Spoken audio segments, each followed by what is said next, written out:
那些年，一副牌，让我们从陌生变成朋友，甚至是终身牌友。而这份情谊，一直在我心中都没有忘记。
打桥牌是锻炼逻辑与专注的过程。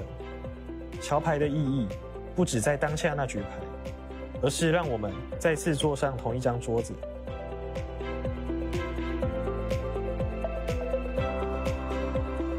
桥牌教会我冷静及判断。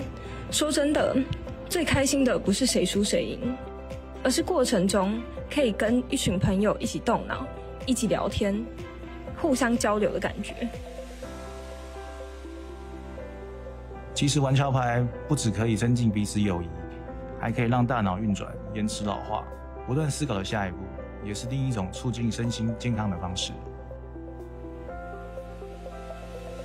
桥牌这项休闲娱乐也是一种很好的家庭与亲子活动，它其实玩的年龄层非常广，从小朋友、青年、中年，甚至老年人都可以一起参与。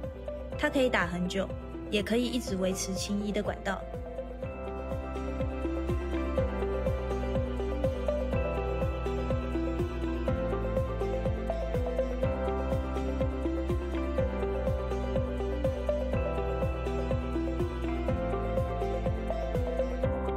各位，我们今年在一起打比赛好不好？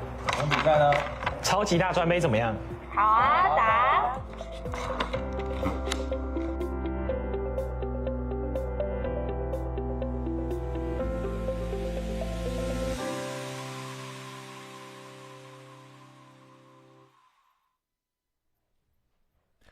所有喜爱桥艺文化、还有桥牌运动以及头脑风暴的观众朋友，欢迎您在8月9号跟10号，我们连续2天在台北木栅的政治大学四维堂要来进行第2届超级大专杯全国桥艺大赛哦。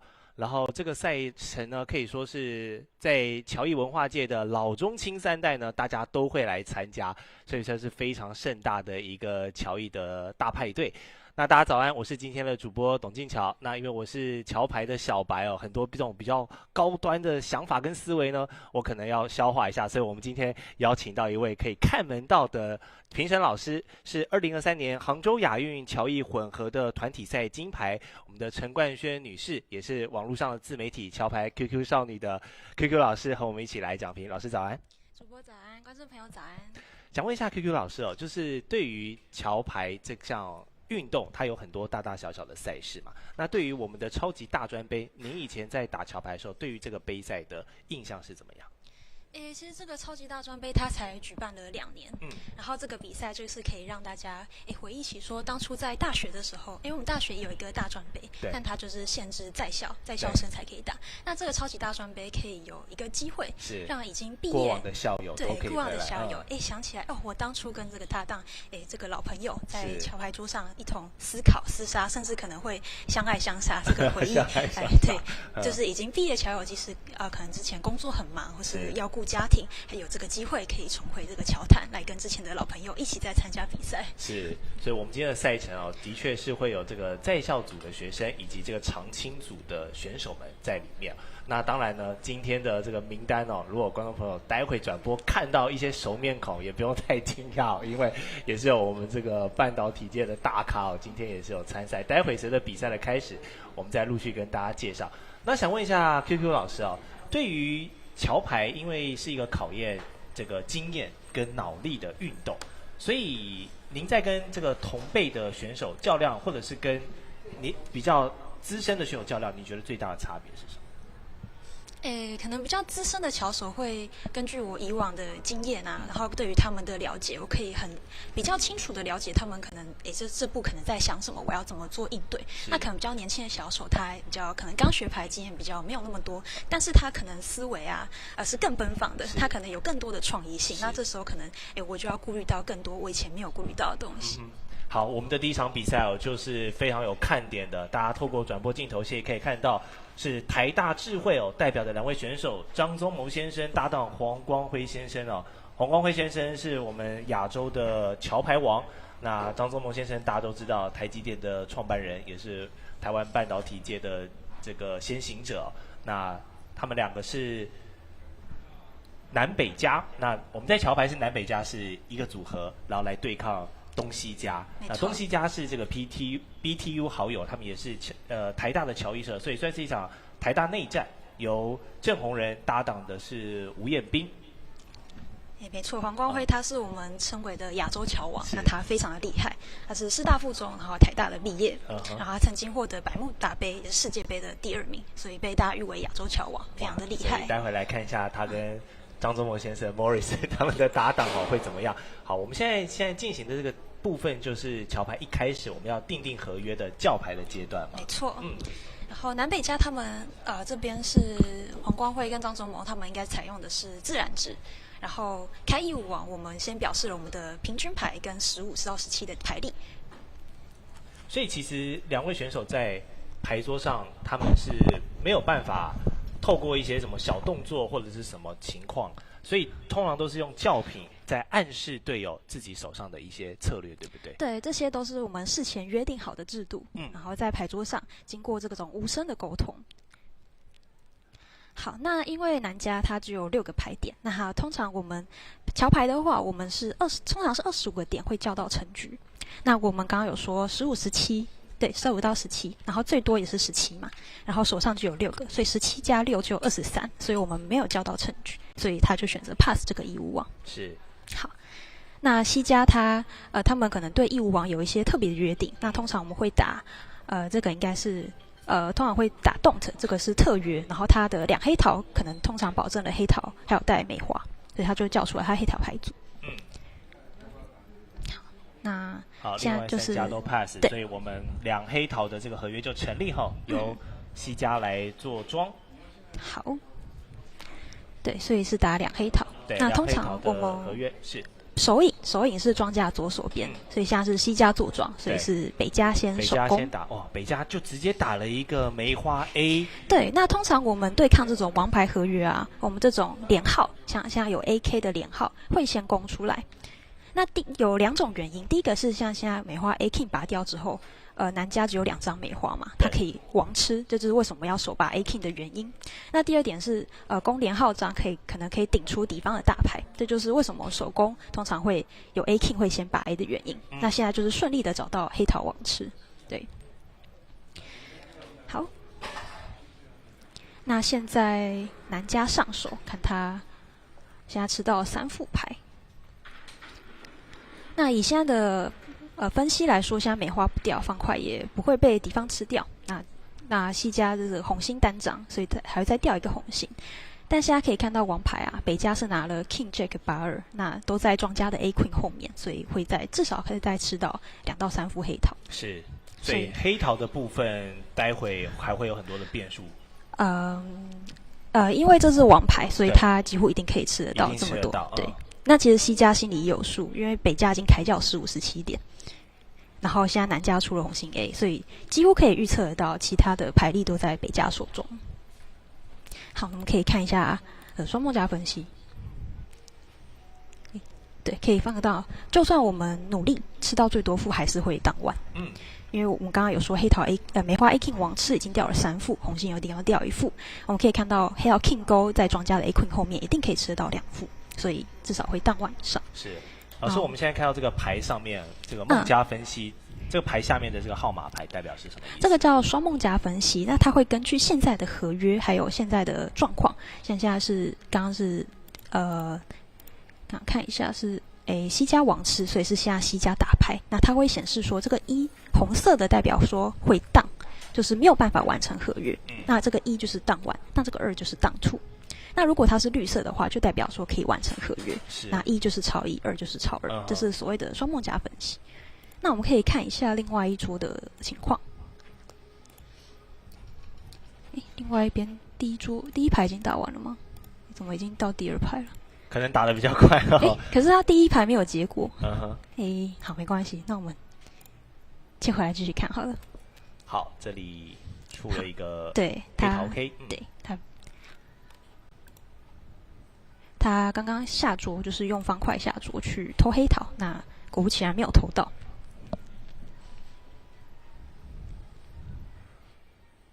好，那现在北家应该不论回什么都没有关系，他就等吃着这个 Spade Jack。那现在南家他的牌面上全部都只剩下红色的了，就待会如果有出黑的情况，他就只能去垫牌。现在大家可以看到一个情况是，现在最好的防御会倒2，就是他可以用红心 Jack 去逼庄家网吃，或者是打 Spade Call 把 10打下来，他的这个黑桃可以再多吃。那我们可以看一下另外一桌，不知道为什么第1排他没有出来。这个是第2排。第2排，对，他们第1排的结果没有显示出来。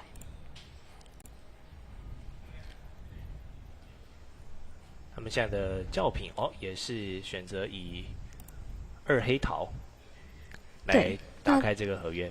这牌是第2排，北家开1黑桃，表示了5张以上的黑桃的开教典礼。那北家的赌备通常是敌方开教的这门花色短，那其他旁门通常会保证另外一门招高花4张以上，然后可能也有开教点。然后北家因为有6张黑桃，所以就叫2黑桃，这个合约就有打到。好，那我们打王牌合约通常是看10等，也就是会掉几副牌。像这个方块，敌方有 A King 就会掉2副牌。这个梅花少了，梅花第1等是打什么？梅花第1等有 A， 所以有 A King 根本不会掉。那红心缺了 King Queen Go， 然后 A 小也会掉1副，所以2个方块1个红心，这样3副牌。然后黑桃外面只有 A， 然后有 King Queen Go 10， 所以也只会掉1副，所以总共10等大概就有4副牌，大概是可以完成合约超1这样子。好，那这是这牌。老师只要看到牌型后，那个脑里就已经迅速把这个结果都已经算出来了。我都还在观察一些其他的东西，多问一点的，可能会讲太快。好，那第1排果然就是仿到一个当兔。那我们也看一下，如果他让这个北家打到义乌王，而不叫2黑桃，会发生什么事情？他至少就有4个红心，2个梅花，然后方块，黑桃至少可以再吃1副。所以其实如果他不叫这个2黑桃，而让义乌王打到的话，他们也会是负分的。对，所以就算这个2黑桃已经当了，但是其实人家义乌王看起来是可以完成合约。所以完成合约至少是90分。那如果超1就是带做30分，所以这个负100其实是不太会输的。另外一边不知道为什么没有叫牌过程，可能是系统的对，没有看到打牌过程跟叫牌过程，不知道为什么。所以我们待会再来排除一下。对，所以我刚刚有说，所以敌方是其实可以完成合约的。好，另外一边试出来打一个3梅花被杀，然后两边都是负100分，所以是 push， 所以第1排是没有输没有赢。我的电脑。所以我们说这个桥牌，它其实除了自己的这一桌之外，你另外一桌也会拿到一模一样的牌型，没有错。然后要把2桌的总分这样子，去做比较。比如说这边南北挣了100，那如果另外一边南北也是挣100，就等于说没有输没有赢。但如果另外一边东西就是也是我们队友得分的话，那就是我们会分数会相加起来。对，桥牌其实2桌都会拿到一模一样的牌，所以如果拿到牌很烂，其实不用气馁，因为另外一桌也是一样的情况。对，我们就是尽量把这个运气的成分压到最低。对。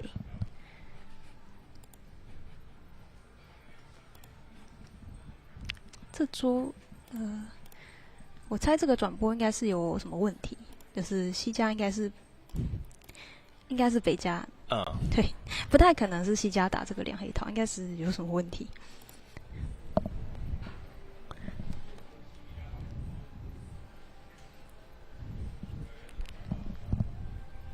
那这一次其实这个校友跟跨校组的组别哦，我们也是有蛮多队报名的。那包含我们现在看到的台大智慧对上 BTU 这个队伍哦，其实也都是跨校队，他们是来自台大。那张忠谋先生现在搭档的黄光辉先生，他们还有另外2位队友陈丽珍跟周泽明，则是在另外一桌哈，也是拿同样的牌在厮杀当中。对。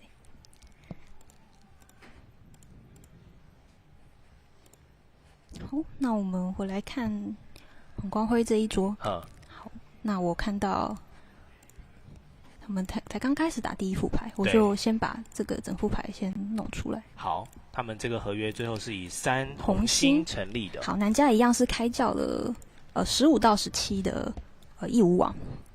那我们会这样开叫，比如说我们义务网代表了什么，一高花代表什么。那制度是为了能够叫到正确的合约，然后是我们同伴之间沟通的武器，用来跟敌方相互对抗。那北家的2方块是代表了红星牌组。而不是方块牌组。那这个制度设计是为了让我们刚好说这个15、17是点力比较多的一方去当庄家，然后庄家的左手边先手攻，可以让庄家是最后出牌的会比较有利。这就是为什么2方块其实代表红星的原因。好，那南家在赌背之后叫2红星，通常是代表了有3张红星。好，那最后就打到北家再抢叫3红星，打到这个3红星。好，那刚刚有说这个2方块啊，它并不是代表方块的牌组。那大家也会知道，因为像刚刚有这个红色框框，就代表说，他们有示警，叫 alert。alert 是提醒敌方说，这个叫品啊，它不是代表自然的叫品。因为通常我们可能叫1高花1黑桃，就会代表5张黑桃。那如果不是自然的话，会有这个示警。好，那其实它是代表红星嘛，那这个赌背就会代表说我有方块，所以西家我也有方块，所以也进叫了方块。然后最后他们在方块跟红星的进叫下，因为红星的叫价会比较高，所以最后达到了3红星。所以其实，在叫牌的过程，也是需要一些心理博弈哈。你在观察，没错，也是要观察敌方的一些举动。例如说，你可能觉得，敌方会跟着你一起叫的话，即使你心里认为我没有办法完成这么高级的合约，你可能也会进叫一下，让敌方会不会跟上来？那他们叫的越高，可能他们需要获得的邓数越高，那他们可能也会倒的越多。是，这可能也需要一些心理战的部分。像我们这个合约是3红星，那以叫牌完之后是要加6邓可以完成合约，还要吃到9副牌哈。对，那刚刚有说我们光牌是算10等。那以现在的局面来看啊，现在梅花还缺了 A King， 所以会再掉2副的梅花，然后 Spade 有 A 对上手上的单张，就现在只会掉梅花 A King， 应该是会完成合约的。因为现在外面已经没有王牌了，然后只会再掉1副梅花 A， 所以3红星应该是会一个 make 的结局。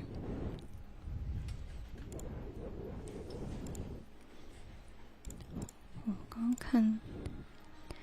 所以不知道第2副牌会不会有什么误会，而是当4个。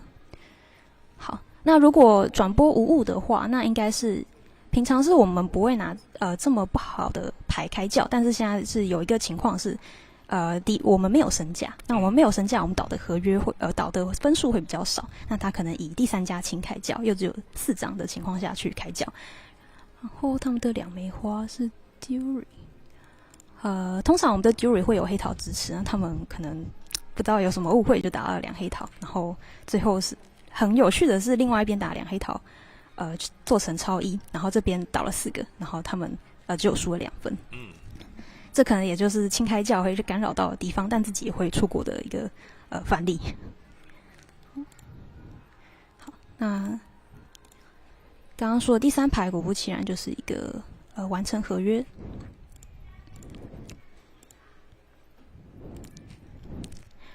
那那这个合约要导的话，只能手工梅花，找到梅花 A key 梅花网痴才可以击垮这个合约，那比较难一点。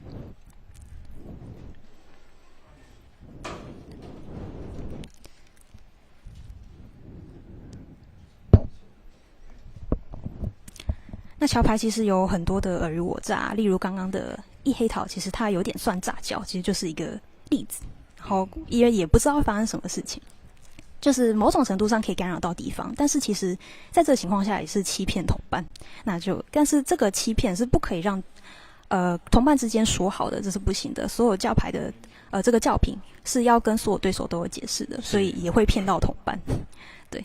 那像你们通常跟队友常年的默契配合，大概从他的教评可以观察到他可能想表达的一些意思吗？对，这就是要常年的默契，因为跟不同人搭档，每个人都有不同的想法，可能不同的人叫一样的教评，他可能代表不同的意思，这就是要看同伴之间的默契，是还有之前的沟通了。这副牌现在北家叫的很强势哈。北家又是开了15、17的义无王，对，这个义无王教评还蛮常见的然后刚好是最高线，然后南家刚刚有说到，我们转换是为了让强牌当庄家，表示了5张以上的黑桃。那南家再叫了3黑桃，代表什么呢？我们的2红心已经代表了5张以上的黑桃，再叫一次黑桃，所以就表示了我有多1张的黑桃。好，那通常是黑桃的邀请。然后北家就受邀，因为他知道同伴是有6张以上的黑桃邀请，然后自己又是最高线，所以叫了4黑桃。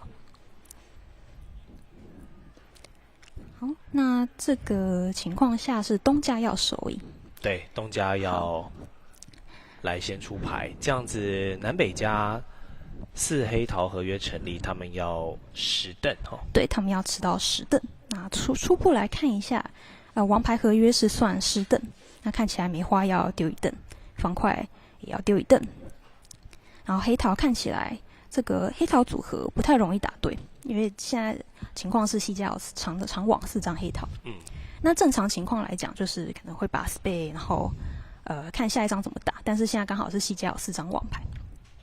因为这个组合的话，第1邓飞过并不是最高几率的打法，是很低很低，只能兼入到 Queen Go 4-2的几率，就是 Queen Go 小小的几率。所以第1邓通常是会把 Spade 看有没有单张大牌，或是打东家有 Q Go 4张的黑桃，通常是会这么打。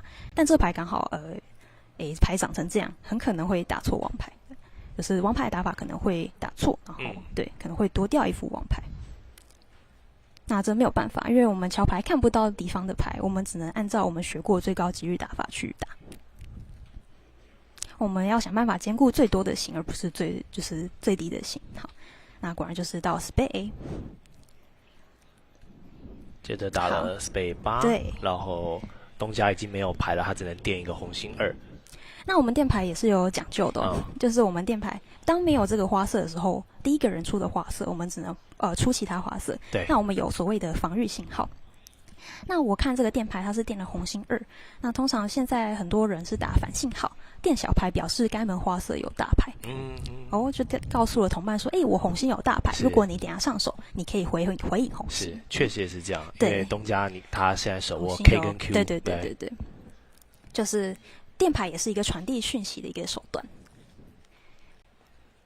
就好手在防御的时候是不会错过任何一次的传递讯息，就算只是一个很普通的跟牌，跟大跟跟小其实有不一样的含义。先跟小再跟大，先跟大再跟小都不太一样。好，那我们也看一下另外一桌。刚刚一样的过程下，北家没有再出来进叫3红心，所以就几乎一样的过程下，北家没有叫3红心，因此让西家打到了3方块。好，那我看一下这个3方块结果会怎么样呢？现在看起来南北吃了2副，可以再找到黑桃王吃3、4、5会荡万，因为现在可以再回应黑桃，北家可以用方块王吃，让南北家吃3副牌，同时这个东西家还要掉1副红心跟1副方块。好，那在有身价的情况下，倒一是负100分，然后另外一边是南北正140，所以南北家会小赢40分。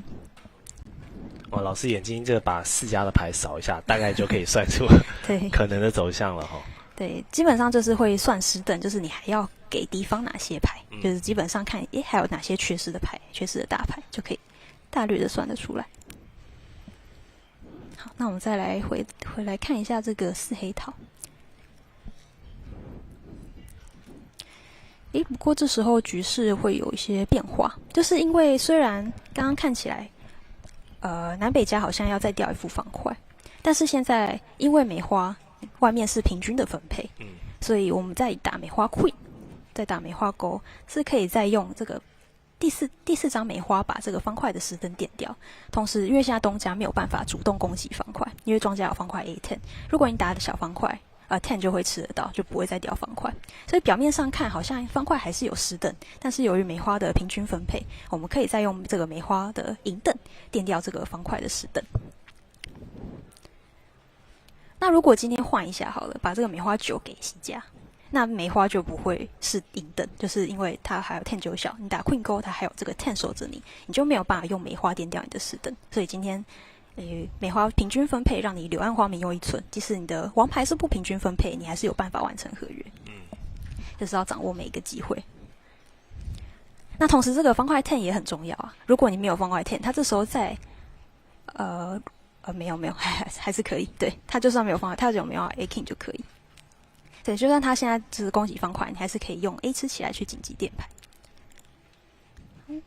好，那这个3方块果不其然就是当万，然后因为另外一边剩140，所以就是南北家获得40分，获得一个小小的一个暗 P 的分数。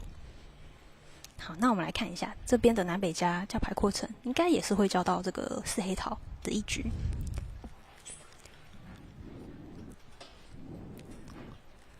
北家先喊出了1无王，对，跟另外一桌过程是一样，他们打的制度是一样的。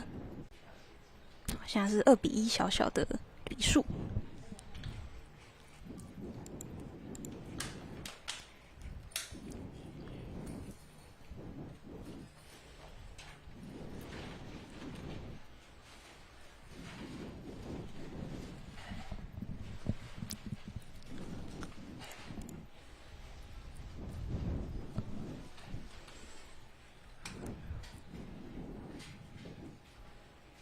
这盘如果比较积极一点的叫法，那也包括我的叫法，我应该也是会直接用4红星去转换这个4黑桃。我们这个2红星跟4红星都是转换。是。那这是因为我有一个单张，那单张对我打王牌来说，我可以王吃，这是王吃价值，所以我们的牌看起来表面上就有3+3+2，就有8个点，但其实我有这个王吃价值。那通常我们算点的方式是单张可以加3个点，所以其实我牌子可能会有这个11个大牌点，对上同伴的15、17，我可能就有成局。但加上我有黑桃6张，我们开1无王是平均牌，那通常不会有单张的一个牌型，所以我们黑桃一定有8张以上的配合。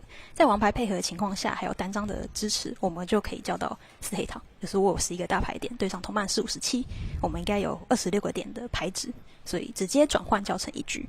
那另外一边，可能就叫成了邀请，这是两边的差异。那最后还是交到一样的合约。那邀请的差异在于，如果今天同伴的是低线，他现在17嘛，如果他可能是15，他可能就不会受邀加到4黑桃。好，那基本上两边的，不过他刚刚是手影的小方块，对，让庄家的方块10吃到，多吃了一副牌。好，那现在即使是掉2个王牌，方块也不会掉，所以再掉一个梅花，这边的合约是相当安全的。因为现在他手工的小方块并不是用 Q 去顶，让庄家的方块10先吃到了，所以这边的合约是相当的安全。即使梅花不管怎么分配，他只要敲光网，然后去顶梅花 A 就可以。但另外一桌是手工方块 Queen， 但在梅花33的这个梅花33的这个情况下，还是完成了合约。所以这个四黑桃的合约哈，其实打了前面几吨之后，马上就已经结果就已经跑完了。对，那另外一桌手工小方块的情况几乎已经结束了。对，但这一桌是找到了方块 Q 手工，就是尝试给庄家一点压力。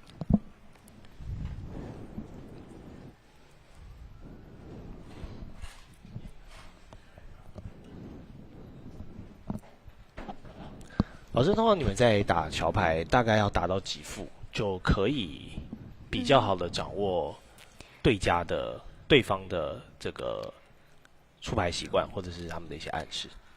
出牌习惯嘛，就在牌桌上可能要打个2到3副，但其实正式的比赛下，我们都会有对方的制度卡，就是会了解他们的信号怎么跟啊，然后他们叫牌的像制度是精准制还是自然制等等，这些可以提前的了解。但出牌习惯这些是不会写在制度卡上的，可能还是要经过2、3牌，看敌方到底是比较积极还是比较保守，这我们才可以推估的出来。或是一些跟牌信号啊，这些人到底有没有跟着自己的叫牌制度卡上的信号去跟，还是都乱跟，这都可以从蛛丝马迹可以看得出来。好，那接下来第5排已经打完4排，还是一个小笔数。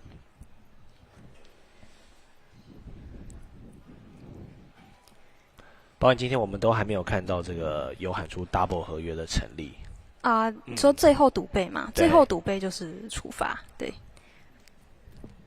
那刚刚拓半赌背的情况有出现，就是他可能在敌方的牌组下是比较短门，然后在其他都有长门，其他都有一些力量。那像这牌的情况，它是有19个点。那我们直接盖叫义王会是通常约定是16、18，那他比这个还要更多，所以他就先赌背，然后找到这个红心的支持，然后他们就叫到红心1局。我猜他本意是想要赌背之后叫5王，但现在找到红心配合，所以找到了9张的红心配合加叫1局。东西家他们有红心，对，有9张以上的红心就叫到了红心配合，然后他们有19加7，有26个大牌点。尤其这牌北家又开角了，因为当孟家摊下牌来，我们就可以快速的算，孟家有19，我有7个，那外面只有14个牌点，那又有北家又开角了，所以大部分的大牌都在北家手中，就是我们可以掌握的资讯。在孟家牌摊下那一刻，我就可以掌握到这些资讯。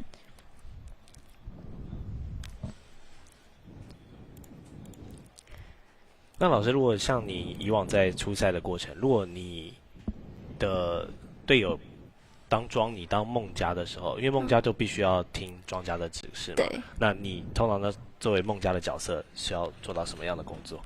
孟家的角色就是只要听从同伴的指挥，对，那听起来很无聊，但其实在长赛程的情况下，我们当孟家其实是一个很好的一个休息的时间，就是现在你可以不用动任何脑筋，只要相信同伴的决定。但如果短赛程，其实我并不需要比较不太需要说这个短短的时间你要好好的休息，那通常我就会看庄家我同伴会怎么主打，那是不是跟我心里想的一样？对对对，因为通常在叫牌过程，我们决定一个合约，通常我会对他手上的牌有些了解，比如说卡里黑桃叫2枚花，那是就通常表证了5张黑桃跟4张梅花，然后经过他一些主打，会发现是不是跟我想的一样？那现在是不是能够完成合约？你其实就算身为孟家，你只看得到自己的牌，你其实对整副牌都还是会有一个拼图像拼图一样拼凑出所有的真相。其实那过程还蛮有趣的。尤其有时候你会想说，你不是已经保证了这些吗？但其实同伴没有，他可能有一些战略性上的考量。这时候你就会看到同伴，可能有点痛苦的在主打，你就会知道事情不是我想的这样，也是其实蛮有趣的。好，那这个4红心看起来是很没问题了，对，很就直接它是有9张以上的配合。那在王牌配合的情况下，通常我跟我同伴的习惯，在有9张以上的配合，通常我们大概很少的点力，大概19点就可能就会叫到成局了。对，那现在是牌力充足，而且这个有点的人又在这个北家开教的人后面，你可以看到我的 king 在这个 A 后面，所以我就可以很安全的吃得到。就是我大牌都在后面抓着他，这是更有利的一个情况。因为我们可以换一下，如果这个梅花 A Queen 搬过来，我的 King 就吃不到了。所以有强牌在这个有力量的人后面是很有利的一件事情。这其实也是我们俗称的2家打1家，就是我们都知道他有点力，我就有什么大牌我就跟他要，然后也要逼迫他一直出牌的话，他其实就会获得的赢盾的能力就会受限。所以通常2家打1家的情况，我们成局所需要的点力就会更少。那这都是我们教牌中要考虑的因素，而不是就是一个很机械化的什么教科书上的，比如说我们就26点我才能叫 game， 这都是不对的，而是要随着局势去动态的去做策略上的改变。是。好，东家因为有梅花的 AK 所以然后又有开教点，然后没有5张以上的高花就会开教比较长的低花。好，那西家这时候要做大叫，就是先大叫高花，还有4张以上的黑桃。啊，这时候北家拿了一长串的红心啊，它有7张红心。对。然后通常我们会做串叫，是代表说，我想要干扰敌方的叫牌，又不足以盖叫点。通常我会是算失等去做判断。那他决定串叫到3线，给敌方压力。就是他表示了我一长串的红心，我想要阻击叫，去干扰敌方的叫牌。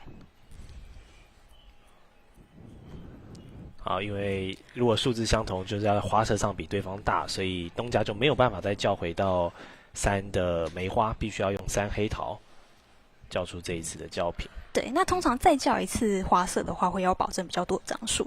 然后现在他又有黑桃支持，那通常我们叫到3线会有邀请点，但现在已经被干扰了，那他可能觉得4张黑桃有这个义务想要叫出来，所以他叫了3黑桃，是比因为他只有一般的开叫点，他叫到同伴在仅有1线打叫的情况下叫到3线是稍微冒险了一点，但现在被干扰，所以他的决策也有因应有所改变。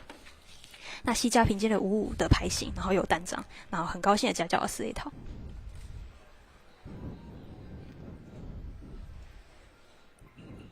好，这个4黑桃看起来应该也是可以完成合约掉了，不过要打对，不用打对，要建立方块应该就可以完成合约。那我们看一下另外一桌，才刚开始。对，才刚开始。对，他们上一排都还没有打完。对，上一排是4红心。好，最后是用4黑桃成立了合约。对，合约由西家做庄，东家为梦，另外南北来防守。好，长门手把 A， 通常也是希望说，同伴可能是短门，可不可以网吃？就长门手把 A 的那个动机在这里，因为我是长门，那同伴就有可能短门，那我可能可以用那你的同伴如果一张的话，他下一张就可以用黑桃网吃。那现在短门的是庄家，所以没有办法红心网吃。那也是一个非常合理的手工。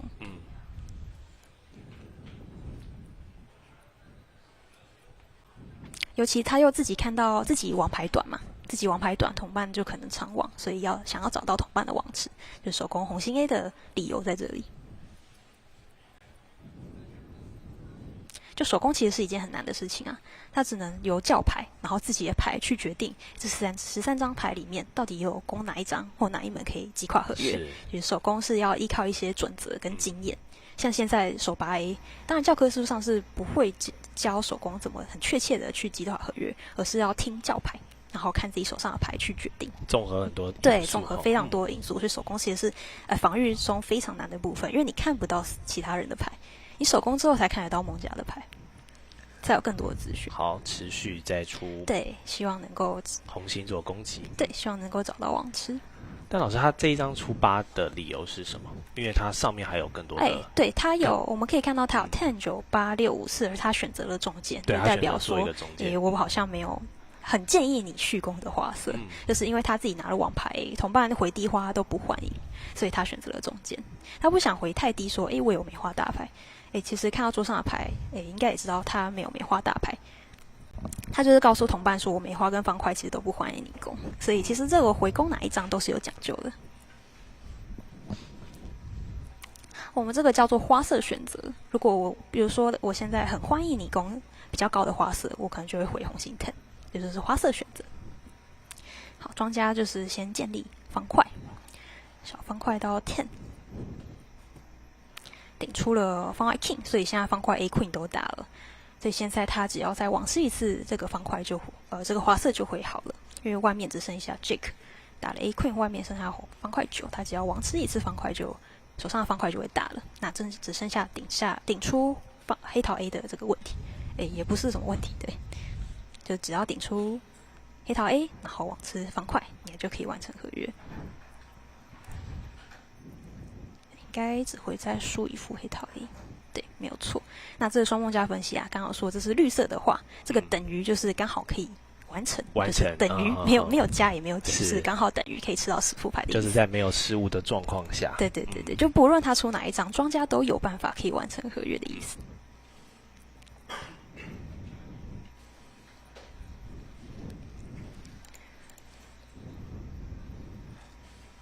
另外一边，刚刚上一副牌又没有叫牌过程，不知道是什么问题。然后但也是达到了4红星，然后也是完成合约。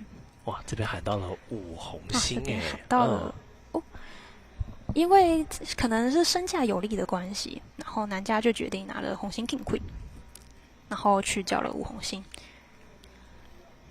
有一些防御力量，但可能也是希望顶到5黑桃，对，他是叫了5红星。也是觉得敌方的4黑桃会成约，所以凭借自己手上红星 King Queen 叫了5红星，这就是所谓的牺牲角。我可以看到这个5红星只会当吐，但是因为有这个赌背叫做处罚，比如说我们以前没有处罚情况下，我们倒1在没身价情况下是50分，倒2是再多50分，就是每多倒一凳会多50分，但是有赌背的情况下会让这个倒的分数更多。倒1的话会是100，倒2会变300，倒3会变500，是所谓的135。我们口诀是这样子。是，所以东家在这个时候喊出了赌背，他是处罚的意思。对，因为我们己方情况，我们自己东西方已经交到成局了，那敌方要牺牲叫，我们就不能让他的牺牲不能眼睁睁的把合约就这样被抢走。那对自己的5黑桃没有把握。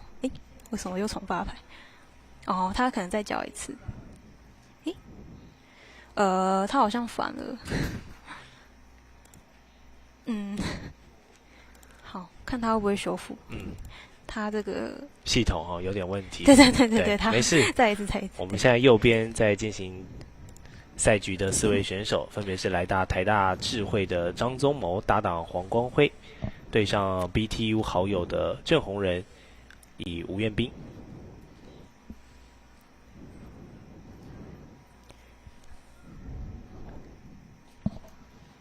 桥牌运动也是靠脑力跟经验所以这一次的第2届超级大专杯有蛮多选手其实都很年长了但是因为常年打桥牌，然后他们出来这样子动脑跟互动所以其实他们的反应力啊、决策啊都好过他们的同龄人。对，尤其这个桥牌又是竞技类型的游戏，你必须可能在敌方给的压力下进行冷静的决策。那像张宗谋先生已经93岁了，是哇，他是如此高龄的情况，还可以在这个桥牌要高度动脑的一个运动，还可以表现这么的出色。对，像他上次这个在泰国的长青组才刚拿下冠军，他真的是非常的厉害。从他刚才出牌的一些风格 ，QQ 老师有观察到他今天的一些怎么样的？因为我平常蛮常跟他在周末练牌的，他是算是比较中规中矩的一个巧手，那非常的优秀。那现在这5牌看起来，他目前也是没有任何失误，是就是非常的中规中矩，很厉害。好，那他修复了桥牌过程，看一下。跟另外一桌不一样的情况是，他选择了盖角而不是串角。那他可能凭借自己有2个 A， 然后有一些牌型去选择了盖角而不是串角。那串角因为它线位比较高，会给敌方比较多的压力。那盖角的话就有2线。那这时候东家应该就可以比较安心的叫出了2黑桃。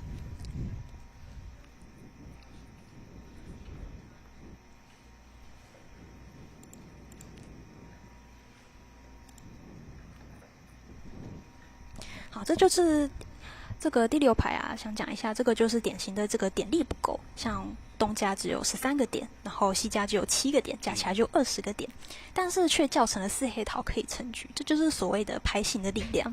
我们可以看一下，这个如果西家它是2张红心的情况下，其实这个4黑桃就不会成约，这就是所谓有单张可以往吃的力量。我们换一下这个红心 Queen 给他好了。就他们就可以找红心 A、红心往事，红心就会掉2副，同时黑桃掉1副，方块还要掉1副，就会倒约。这就是所谓牌型对，但是力量不够，但可以成局的一个很好的牌力。对，就是它的牌的数字或许不大，但它的花色就是在分配上又有这个王牌的配合，很有优势。所以桥牌境并不是数点的一个游戏，而是去进行牌值估算，而且随着局势去动态的去改变。像刚刚这个第6排也是啊，他知道敌方有一长串的红心力量，那手上的单张小牌的红心就变得非常的好了。好，那这一排南家是开1方块，有开叫点长方块，然后北家打了4张以上的1黑桃，东家以2红心介入改叫，然后他们找到红心配合，但是南北方也有红心配合，然后就没有人在叫牌，东家也没有选择出来抢5线。好，手工单张就是希望能够找到网吃，就是自己短嘛。如果同伴在上手，就可以回引梅花，让自己手上网吃。那这个4黑桃看起来不太会活，就是他没办法成约，是因为他掉一个方块，至少一个梅花，然后2个红心，是对，没有办法成约。他这梅花球打出来，南家的手上2张梅花，其实对，数字都还蛮大的。对，那通常我们越大代表越没有大牌，这是我们收银的原则。所以这个9可能是9小，可能是单9，尤其东家盖叫2红心，可能不平均牌的机会比较高一点。好，如果他选择以 Jack 飞过，因为他其实要完成合约的话，他只能掉两个红心1个方块，是确定的10等，所以他只能希望这个梅花 King 啊，假如说我们把这个 King 搬过来，它其实是 King 1098好了，随便。那我们只能希望说梅花 King 在这一家，我用 Jack 就可以飞到他的 King， 这我们主打的技巧叫做偷牌。我们就希望这个 King 在这里啊，希望不能掉。好，那他可能已经警觉到危险了，因为现在他如果打 Jack 会倒更多灯，他可能已经想到说可能是单张，所以他往倒最少的打法打去，但是还是没有办法完成合约。但我们其实刚刚可以看到4红心应该是可以完成合约的，所以即使这个4黑桃倒了，那我们也不亏。其实就算我们力量多的情况下，敌方好分配，不是敌方有一些分配的力量，其实他们点不多，他们也可能是正义的一方。正义的一方就代表说他们有成局会 make， 所以是桥牌很有趣。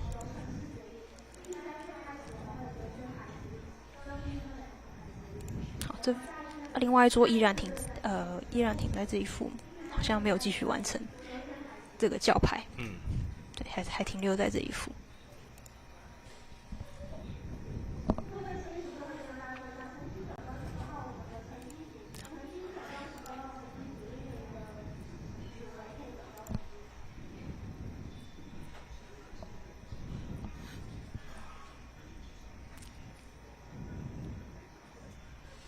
不过这时候房家要就比较小心一点。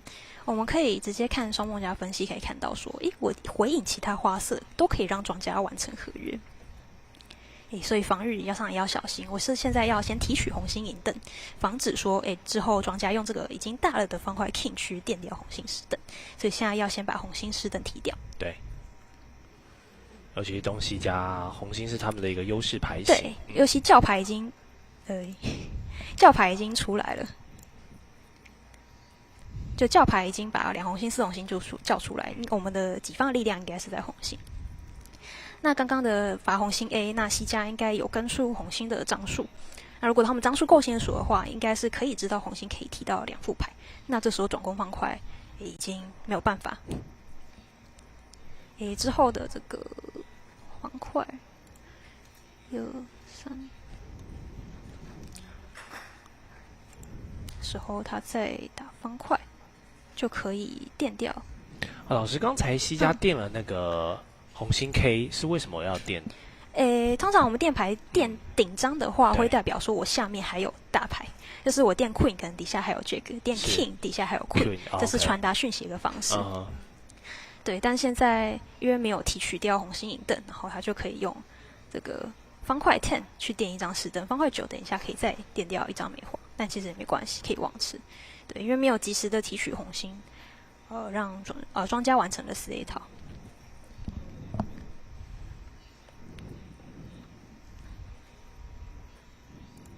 那我们看一下另外一桌的，他又没有叫牌过程。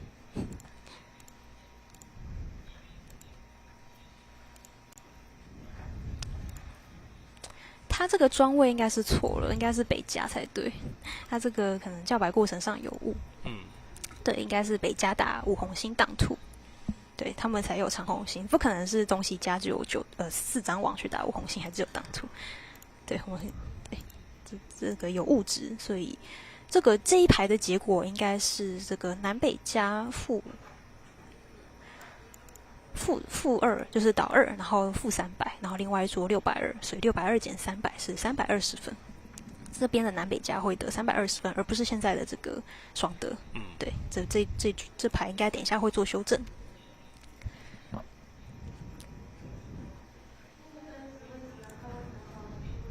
对，现在的结果的笔数是不准确的。好，这个4黑桃的合约已经进入到尾声了，看起来已经完成合约了。就是这个对，梅花 King 还没有提取，对，他这时候可以再把已经好了的方块把梅花，怎么会顶？不知道过程有没有什么转播上的错误，因为刚刚这个残局的情况，方块桌上方块已经大了，且外面没有王牌，应该是可以把用方块把梅花4人点掉，但不知道为什么北家去顶了梅花，所以最后还是当完。不知道过程上是有什么转播上的错误。尤其在 BBO 转播的这个对这个系统，这个系统可能还会有一点错误，可能最后结果会不会修正也不知道。但我就刚刚我看到的残局去做分析，对。好，那跳出来。老师平常也会看很多 BBO 的。对局势，然后去分析这种国际大赛，会，我蛮常看的，尤其像是欧洲，可能有那种长期的赛事，然后因为有时差的关系，有可能到2、3点还在看，对，就是想要看，高手在一样的情况下，他会不会做跟我一样的决定，或者他们有什么特别的制度上的武器，我都想了解。对，那其实这么狂热在看转播不是少数，就是说我知道我的队友也是这么的狂热。2、3点我们还可以在线上讨论。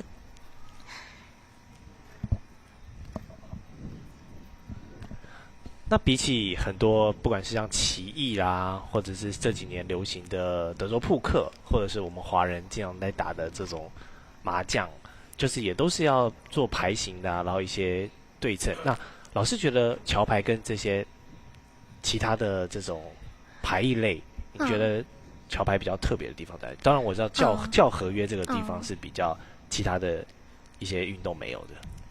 我觉得是桥牌是2个人吧，至少是2个人为单位在桌上厮杀，那比较不像麻将吧，麻将就是自己单人，然后算一下这个我可能可以吃到这个几率，有可能胡中碰之类的几率。那桥牌就是2个人要互相的沟通，我没有办法只靠我一个人就在牌桌上可能大杀4方，还是要取得同伴的帮助，无论是在叫牌上还是防御上，可能同伴跟着叫的一些制度约定，然后防御上跟的信号都可以大大的帮助我，因为桥牌我就只能看到我自己手上的牌，在不完全资讯的情况下去跟同伴之间取得合作，然后也要去预测敌方的一些行为啊，或是他们可能在心里在想什么，都会对我的决策有所影响。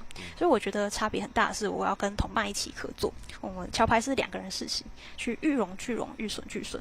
尤其我们在牌桌上可能想法不一样的时候，会造成结果不好，可能会在成绩不好的时候，可能会心情不好啊，比较暴躁，可能会去指责同伴。那这方面就可能会需要同伴之间有很好的沟通，然后可能自己犯错的一方要道歉之类的，要跟同伴之间有很好的互动跟合作。否则打牌就吵架，那可能就打不下去了。对，也是因为这种双人配合的关系2个人这样常年的默契配合。对，其实，在桥牌界是蛮多夫妻的，对，因为就是在整个沟通上境界上已经可以达到这种无声胜有声的感觉。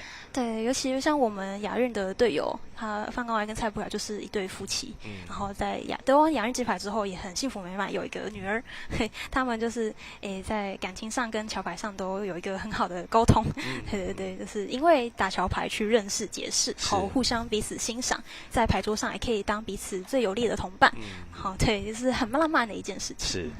所以观众朋友，如果这个学校有桥艺社然后又想动脑，然后认识一下这个爱好者的话，其实也都可以去踊跃的参加报名。那如果现在社会上有观众朋友想参与那他已经不在学校了，他有什么样的管道可以参与到这项活动呢？可以在网络上搜寻，像我们台北有中华民国侨艺协会，在忠孝复兴附近，然后在像新竹也有新竹侨协，是。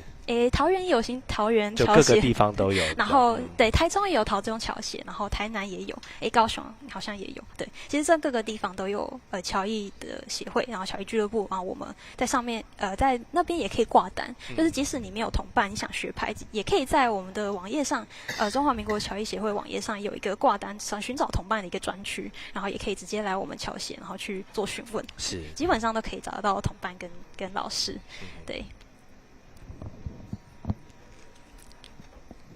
那其实像我们毕业的一些交大校友，也是蛮常回来我们交大侨艺社继续打牌的，对。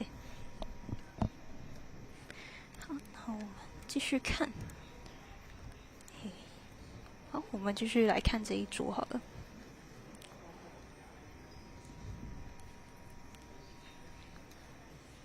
好，北加是拿了14个点。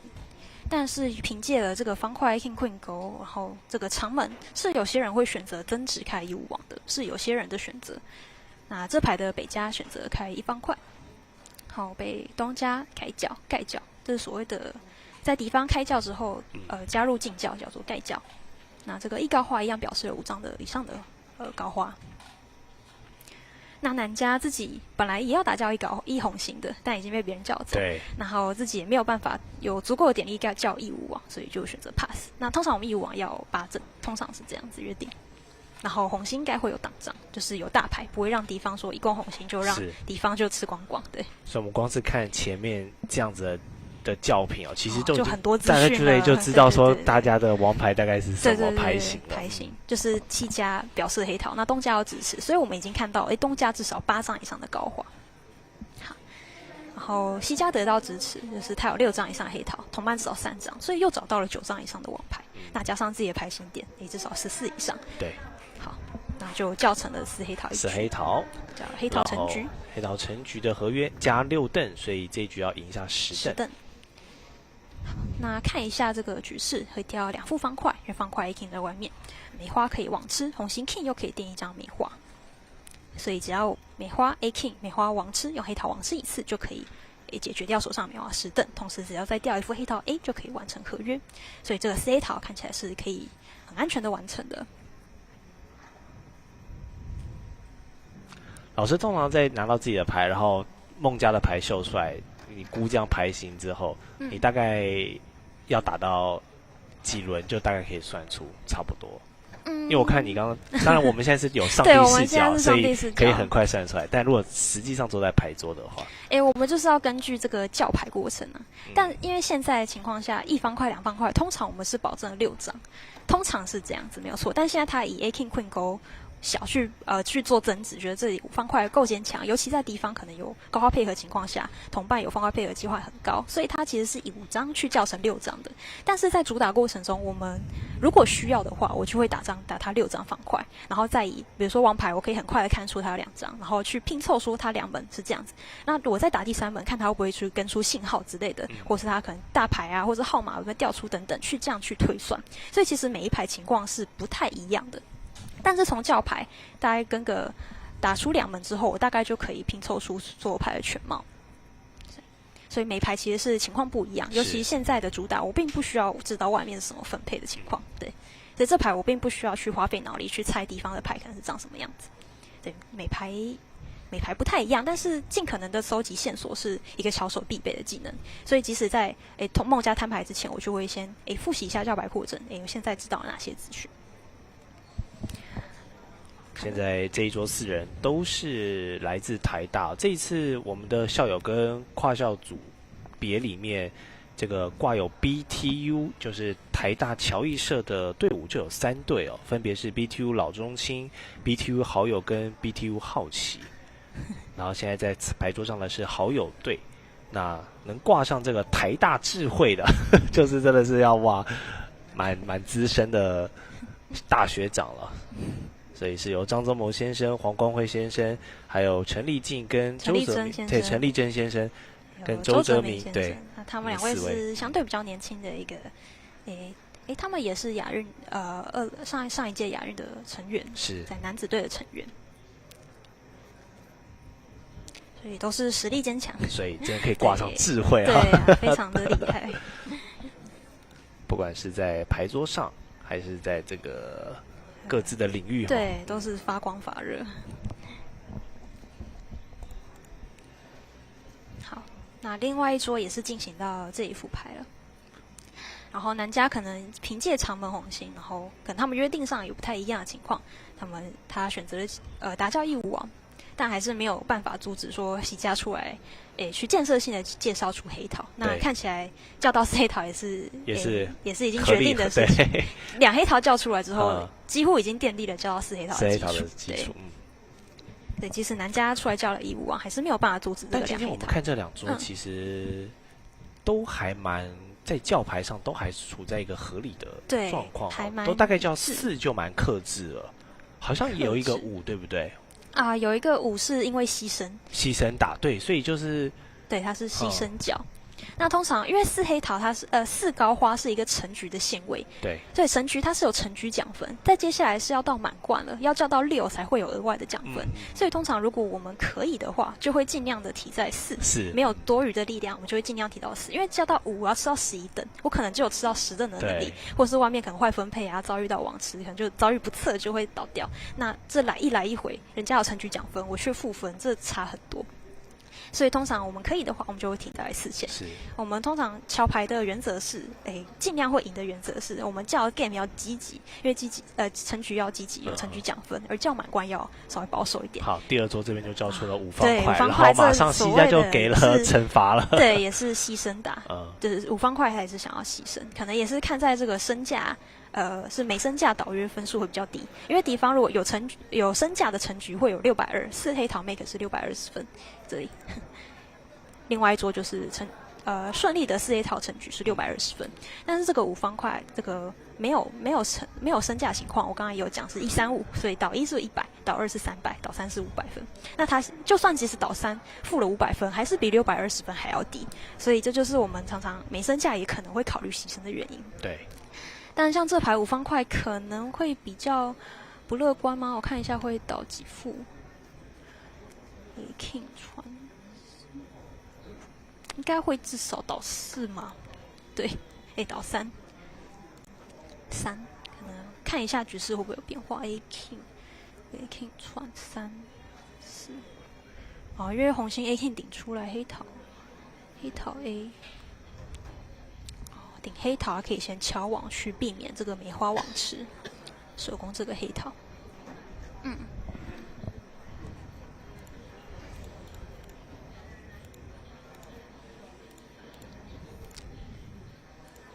对，他现在必须敲网，否则会被敌方找到梅花网吃。所以刚刚如果东家去手赢，这个双张的话是可以找到梅花网吃的。那现在庄家决定先顶梅花，那敌方是可以找到梅花 A King 梅花网吃，会在1、2、3、4、5、6、7，是可能会当4个的，当4个是变500分哦，1358，对，那800分就划不来了，就是因为敌方只获得620，但是自己却付了800分，那800减620，对，将会多输180分。对，所以在这个没身价牺牲的情况下，要倒3个以下才会是赚的，这是所谓牺牲打的一个精神。敌方即使他可以完成合约，但我可以用更高线的线位去牺牲，但前提是我要比这个敌方成局的分数还要少，才是算是一个比较成功的牺牲打。但其实180分也不算太多，对，就4个安皮就不是太多。而且在比赛过程中，牌手是暂时无法得知另一桌跟自己对没有办法，对，只能打完所有的牌，赶快去找队友，对，然后想说，我们的策略上可以怎么样这样？对，但如果你够了解队友的话，比如说你大概会知道他会怎么，对，因为打完全副牌，你都已经知道牌型了，对，所有的敌方的拿的牌啊之类的，你就可以稍微推测出，队友可能会做出什么样的举动，其实在心里是可以稍微预估一下自己的分数的，但前提是你要够了解队友，而队友也如你的预期。对，其实这变数都非常的大，是，但就是这个原则上还是在牌桌上表现出自己的，掌握自己的实力，把握自己可以把握的牌，这才是取胜的不二之道。那像 QQ 老师，你们打这个混合组团体，会不会就是因为常年配合，然后团体里面的成员们看到一副牌，然后大家就是已经养成一个惯性思维，就是大家的判断力就是都会有一个。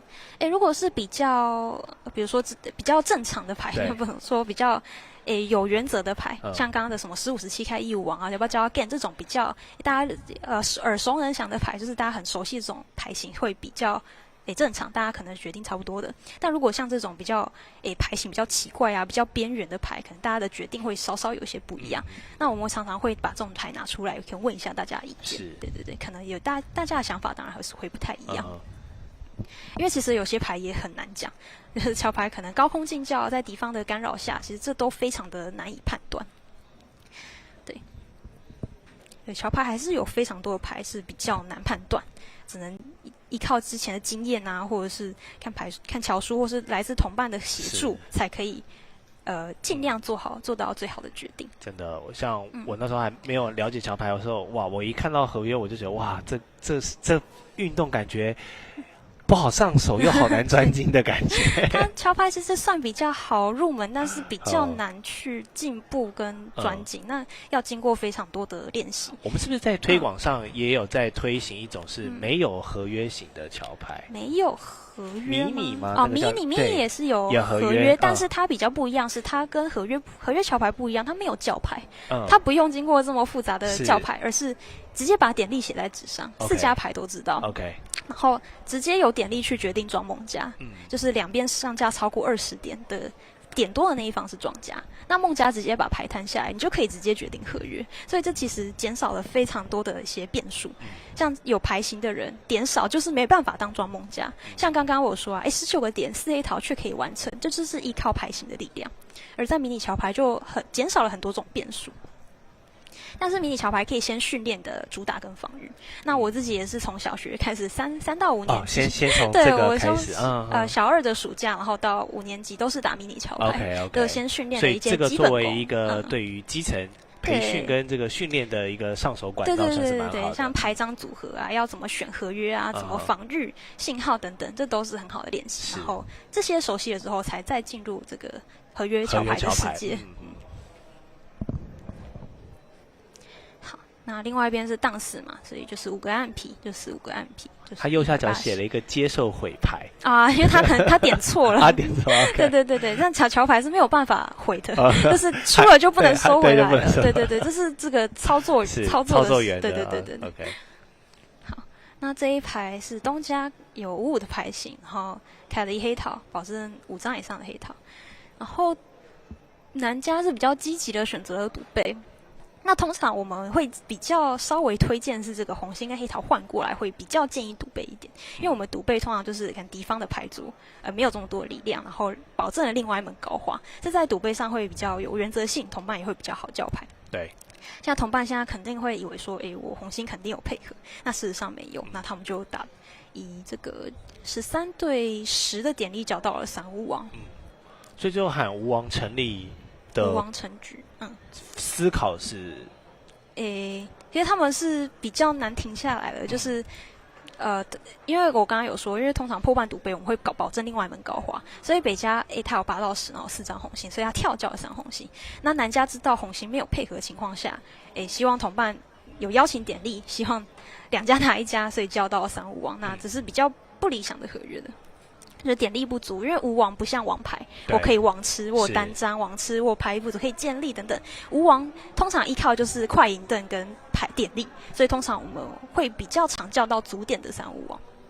足点的话大概就是25，就是牌力要够强，对，才会给出这个，对，才会给出3巫王，或是有快银盾，像是我可能方块啊，什么 A King Queen Go 可以很立刻上手，可以吃到很多银盾的牌，才会去建议叫这个3巫王。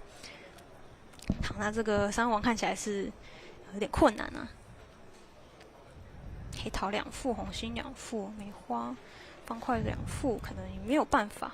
对，那就算以上帝视角来看，是只能吃7副牌，就大概算了一下，黑桃2副，红心 A King 2副，因为黑桃有 King Queen 嘛，然后东家开1黑桃，然后现在又手工黑桃勾，看起来黑桃 A 一定是在东家那边，所以黑桃2副，红心2副，梅花这个 A Queen 在右边，所以一定可以少1副，然后这个方块可以。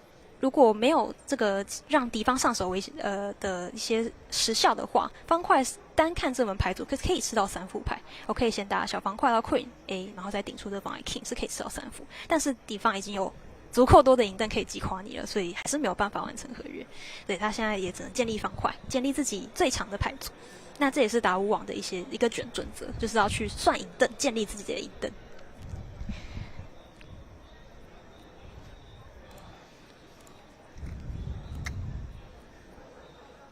另外一边是打3红心，对，我现在看不另外一边是选择比较积极的赌背，然后打到3红心，他选择 pass， 然后倒了3个。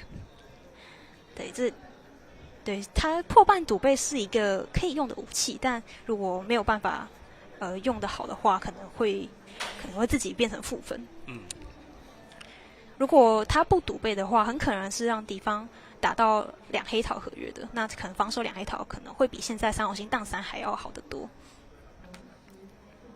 就可能这牌以南北家以防御来说会是稍微好一点的，就不会到荡3个。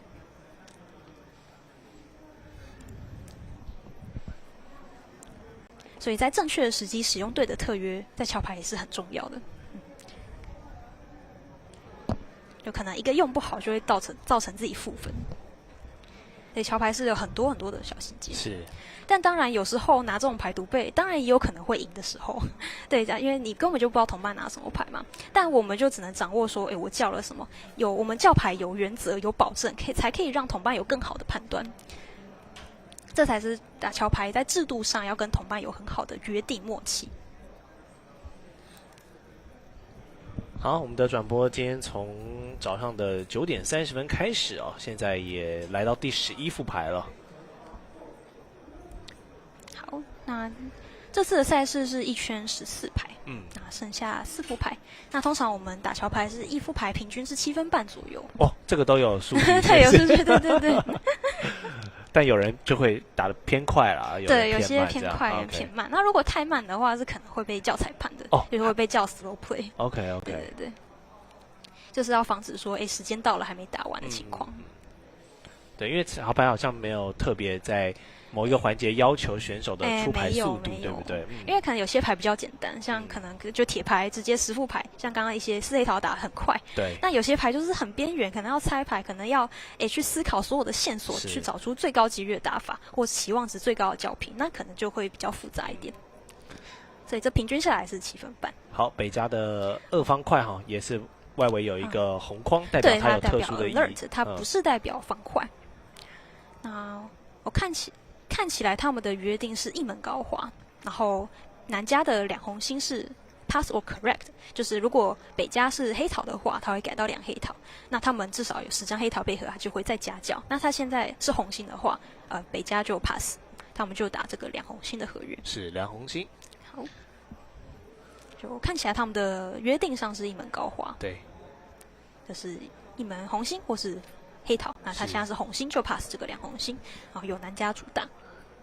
南北家的红心从6到 KO 全部都握在自家手上，但是少了 10， 但是有9张是没有关系，因为通常外面我们会以比较平均的情况下去看，那几率最高是31分配，那22是40，接受回牌。东家可能看到这2红心，他可能会以2黑桃去平衡，对，因为他自己有手上5张黑桃。不让敌方打尽量低阶的合约也是一个原则，因为他只要获得8副牌，对他太容易完成合约，也不好，就是要让敌方有一点压力，所以他以2黑桃去抢小合约。对，而且桥牌它是像每个人13张牌嘛，如果敌方有配合的情况，那我们这门就会短，所以我们另外一门有配合情况下，几率也会增高，就是所谓的数格子，因为一个人就只有13张，如果这门短，就会导致另外一门长，这是很正常的一件事情。那在这边以5张黑桃平衡是一个蛮合理的选择，尤其敌方选择停在这个未成局，就代表同伴也有一些点力，这都是我们可以从4家牌去推断出来，有叫牌过程啊，然后自己手上的牌去推断。好，最后这个抢叫的2黑桃，不过我有些意外是南家自己手上有3张红心，对，然后他没有在，对他没有在抢叫。那通常我们有一个定律是总邓数定律，我们如果有9张以上的王牌，我们通常会抢到3线。是，对，我蛮意外哦，我看到了，因为南家有 King Queen 93，他想要防御这个2黑桃合约，所以他没有选择去抢叫3红心。好，我们就来看南北家。不过这个3红心看起来是可以完成合约的，还是可以完成合约。对，就看这个，那2黑桃必须要防荡才会比较划算。对，2黑桃会是荡万，如果防就是都对的话是会防，它会荡万。那3红心 make 的话是140，然后2黑桃没有身价荡万是50分，那可能还是会损失一个小小的90分。那其实这个 partial， 我们所谓的 partial 不是 gain， 就叫部分合约。对，其实这个一些像这个50跟140啊这种90分，那2-3个的 IMP， 其实这一排小牌这种累积下来，其实累积下来还蛮可观的。尤其像中国队，他是很擅长抢这种 partial，他喜欢打这种，对，他很擅长，对，积少成多，他就会抢叫这个合约，就算荡万你也不敢杀他，因为这种比较边缘的牌，一不小心这个牌如果长对了，或者这个飞到了，就很容易会 make， 没有办法去处罚他。所以这种小牌累积下来，中国队非常擅长的以这种小牌狙杀成他。所以这种虽然是小牌，一排好像是3个没什么，就可能2-3排累积下来，哇，也是10个，跟 game 其实不相上下。那 QQ 老师这个职业生涯有没有遇到那种非常喜欢高风险高回报，就是要拼一个大局的代表队？有，还是有这种代表队是会比较少一点，就是有比较积极的风格，但还是在期望值高的情况下去做积极。像我刚刚有说这个叫 game 要积极，但通常这种满贯啊，或是可能比较少的一些 game 就会比较少一点，少叫一点。可能这种风格比较常在学生赛看到，学生比较冲一点，对，学生比较冲一点，要出生之犊不畏虎。那我们可能这些老屁股有点怕，但是还是会根据过往的经验去做判断。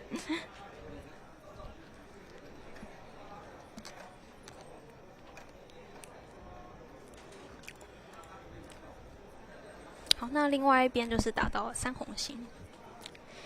不一样的是，另外一边的南家没有开叫。而这桌南家选择开叫，那我持这手牌12点，我应该也是会选择开叫的。就即使4333没有 A， 但是现在还是流行这种轻开叫重邀请。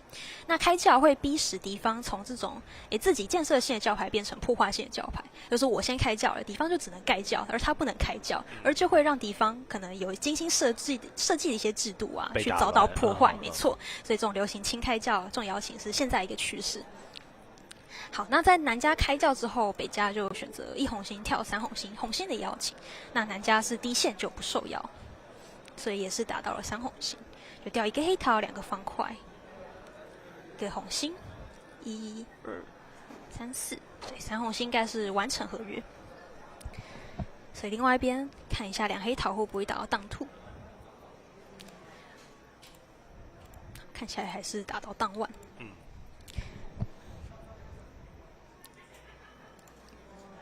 另外，刚刚上一排这边打的3-5王只有倒2，另外一边3红心倒3，所以他刚刚其实是算是比较力挽狂澜，从3红心改为3-5王，然后比人家少倒了1副，所以还多赚了100分3个 MP。所以选对合约其实是很重要的。其实，在桥牌上，叫牌决定了70%的胜负。对，我也觉得叫牌真的是叫牌非常的重要，心理战的对的那个选对合约有没有选对合约？就是因为你主打防御再精妙，你主打再精妙好了，你能吃的就是这么多，就是双目加分性能吃的就这么多。其实敌方再送好了，你还是没有办法凑齐你要的等数。所以叫牌选对合约非常重要，尤其王牌又比线位还要重要，打对合约比线位还要重要。难怪像老师说的，在年幼的时候，先从迷你桥牌开始先学会看牌型，学会看牌，然后都熟了之后，逻辑顺畅之后，然后再进入到合约这个很难专精的一个艺术。没错，因为叫牌又是需要2个人，你一个人再专精，然后设计出很多制度，也是要一个同伴去配合你。像你们在开赛前跟伙伴会设定今天的，像我们棒球的投捕几个暗号吗？暗号会一直做更新吗？比如说我在这个时候叫出什么？不会，不会有这样的状况。牌桌上是不能有任何的暗号。不是我的暗号是指说出这个时候叫什么东西，然后是没有，这都是事先约定好。我们牌桌上不会有任何的暗号，就是我们只能像正式赛我们都有联幕，我是看不到同伴，我只看到他出的教评。对，所以我们不会有任何的暗号，这都是事先约定过、沟通过。对，我的意思就是事先约定、沟通过，你们大概每一场比赛会设定几个，比如说，我在这个时间点叫了这个什么，可能因为你没有办法预测，你没有办法你拿到什么样的牌，接下来什么样复杂的叫牌过程。就像叫牌有38个行动空间，你没有办法预测说我先叫这个，再叫这个，这都是要根据牌桌上的过往的经验以及牌桌上的局势去推断现在同伴是什么牌。对，这是没有办法去做预测的，我们只能发生了，然后再事后做检讨。是，对。另外一边，刚刚那牌果然是打2黑桃荡腕，但是3红心是个铁牌，所以对，也是一个3分。你看这样2牌加起来，其实也就是6个 IMP 了。对，其实累积下来，如果再累积一牌，其实9分也差不多逼近这个成局的一个分数。然后我们可以看到这牌东家有一个比较奇特的牌型，有55的高花，然后北家有7张的梅花，但是因为身价不利，自己有身价，他可能会对他的串教造成一个因素上的考量。那他决定身价不利，然后梅花牌组不甚坚强，尤其旁门可能有一些 Q 这种防御力量，所以他没有选择去串教梅花。那东家有55高花，选择开教了1黑桃。那我开教其实是有一个准则的因为像其实一开始学牌，我们都是学13个点开教，对，这是初学者，然后后来变12，那后来还有老师教好的11，那什么叫好的？对，这还没有一个很好的定义，在桥书上不会教你说什么叫好的，什么叫坏的，只能跟你说可能靠经验。对，但它是一个经验，或者是说好的，那 King Queen Go 10是不是好 ？King Queen 10是不是好？那这种都很难定义，所以我自己有一个19-20定律，然后在没相架的时候，自己的点力加上旁门的张数，像现在高花、黑桃跟红心是5张，加起来5加5是10，加上我的点力是9，10加9是19。那没身价只要这个大于等于19，我就会开教。那有身价大于等于20，我就会开教。这就是所谓点力跟自己牌组的一个加起来的综合考量。但当然，这牌组不能太烂，就是可能5小的话，这牌组是帮不上什么忙，就它并不是一个好的牌子。所以这个大牌的位置也是非常重要的。西家现在喊出3黑桃。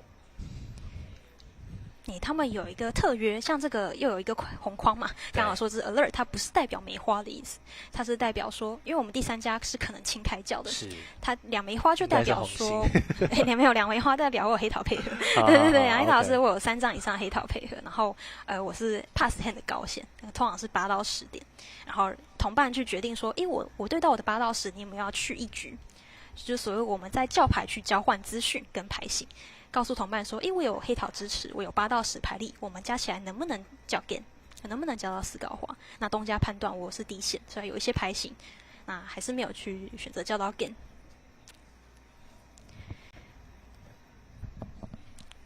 尤其这个北家3梅花介入，如果这个北家没有介入，东家是可能会介绍出自己的红心，那他们都去看到自己如果 double feed 的话，是可能会交到 gain 的。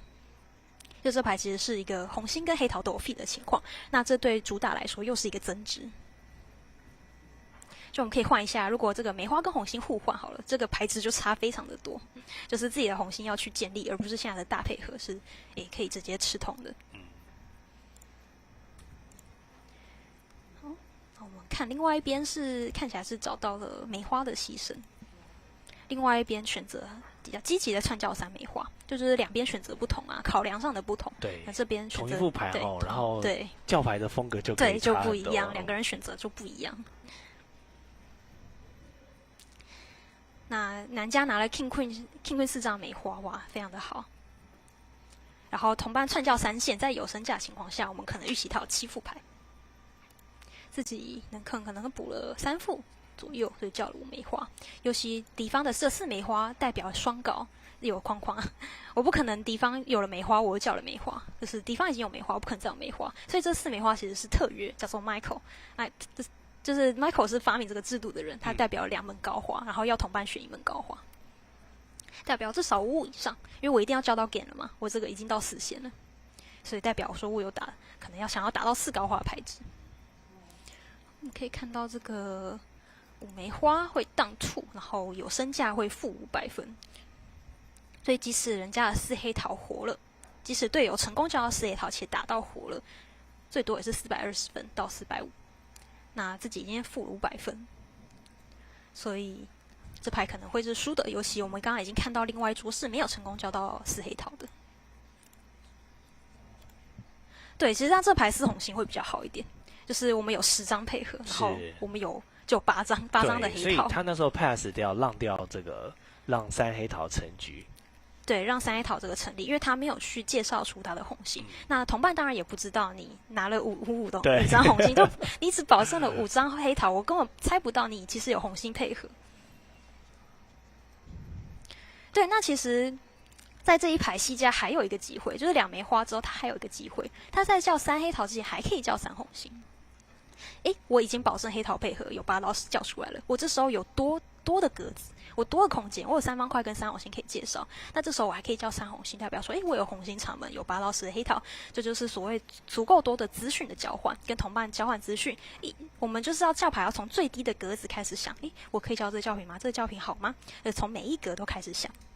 那其实在这排3红星介绍出来，他们应该是可以顺利的交到4红星的。那西家是选择直接叫3黑桃，所以停在了这个合约。所以在教牌上的空间设计，对啊，有黑桃配合，但是我们是不是有其他的选择呢？所以在选合约也非常重要，尤其像这种满贯，我们可能有时候六枚花会活，6黑桃不会活，这种来回的分数是非常可观的。所以再次强调这种教牌的选合约的重要性，尤其这种一有空间，一有机会，就要去尽可能表达出自己更多的牌型的资讯。当然，介绍出牌型的资讯就是会让敌方有更多的线索。但如果要以自己建设性叫到对的合约情况来看的话，交换更多，让同伴知道自己的牌型，会是比较有利的。好，刚才直接摊牌了。对。加了170。另外一边只有把5枚花防到当万，看一下是发生什么事情。敲网，好小哦。像我们现在看完张宗龙先生打完那一副之后，他拿了一张纸跟笔在写。那是计分纸吧？那个是计分，应该是计分纸，就是会在纸上写下我们的合约，然后跟结果，然后最后要跟。虽然我们电脑会自己帮我们比对，但是可能输入可能会有误，所以我们还是会把这个计分纸拿给队友去做计收，人工的计算，看一下跟电脑上的成绩是不是确认无误。是。同时把分数记下来，我们这个积分值可以带回家，然后再跟牌局去做配合，再去复盘一下，说今天的表现怎么样？今天表现怎么样？同伴这个我们是不是要讨论一下？这合约怎么会这样？然后有时候可能知道这牌自己表现不好，就会把这个圈起来，或把它打个叉叉。老师，像你们练牌或者是平常这样打交流，一天会打多久啊？你说练牌吗？还是在赛事情况？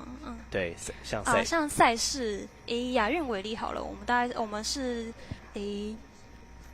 一天16排3圈，然后是9点开赛嘛，好像是，然后就打到晚上，可是中间亚运休息时间会比较长一点，就可能休息2个半小时，但我们是打到晚上8点，哇，那也是很长的时间，对，一圈可能大概2个半小时左右，然后要打3圈，所以桥牌是很超长时间的，要坐在牌桌上去不断的思考，是，尤其每一排就。不能就说没有自己的事情，就算自己拿到烂牌，你还是要想尽办法，比如说传递资讯啊，或是把自己的防御防好，因为另外一边拿到你的牌是一模一样的。所以其实，在桥牌上牌桌上是比较没有办法去做休息的，就除了当梦家，要每一圈结束之后，对，然后再因为体力上虽然是没有花很多的身体，可是还是要补充一些脑力。但我们桥牌上是6个人，我们一队可以最多包6个人，那一次上场是4个人，所以一圈是有2个人可以做轮休的，对，可以做替换。所以这种赛前在桥牌这种赛前要用很多脑力的准备也是非常重要的，像前一天早睡啊，不能熬夜啊。有没有队友或者自己有没有什么仪式感？就早餐一定要吃什么才会？我自己的话是前一天不能吃炸物，然后我也、不能吃炸物，对，然后我会早点睡，然后我早餐不会吃。不吃，对，这样你可以维持这么高强度的。对，我在亚运的时候也是，就是不管什么赛事，我几乎都不会吃早餐，就是我会觉得吃了会让自己血糖高。像上次在世界杯吧，我们是都会提前一天到世界杯，然后那天早餐非常丰盛，饭店的早餐非常丰盛，我就不小心吃太多，然后我们在自己练排的时候，我发现自己完全没有办法专注思考，对，这真的血糖太高。我们 QQ 老师天赋异禀，小朋友不要学哦，早餐还是要吃一样一点。对，然后我就觉得说，肚子饿是不是可以激发自己生存本能？对，然后这是我自己的习惯，每个巧手不一样。是。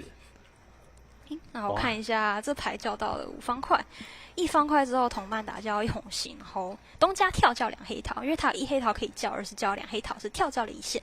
那在桥牌上称为倒叫。那它代表了5张以上方块跟4张以上的黑桃，然后有上是16、17点以上的牌质。那这一跳就表示了自己的点力，然后牌型。哇，这一副的叫品就很特别，就是东西加在东西加在互相的交换资讯，然后南北家都没有介入。那西家选回了3方块，那通常我们在这边会是比较积极的，3方块是没有经过示弱，然后去选择了方块，然后他们一路交换牌型，然后东家3红心再把牌型更进一步的叫了清楚，5、4、3、1的牌型都叫完了，然后让同伴去选择合约。后来他们叫到了5方块，5方块成立，这样子加6要拿下11吨。对。这就是为什么我们比较少选这个低花成局，因为低花成局要比其他合约都还要吃得多，要吃到11副牌，所以对低花的要求要更高，对自己牌型牌质的要求会更高，所以我们比较少去选择5方块，对，是这个原因。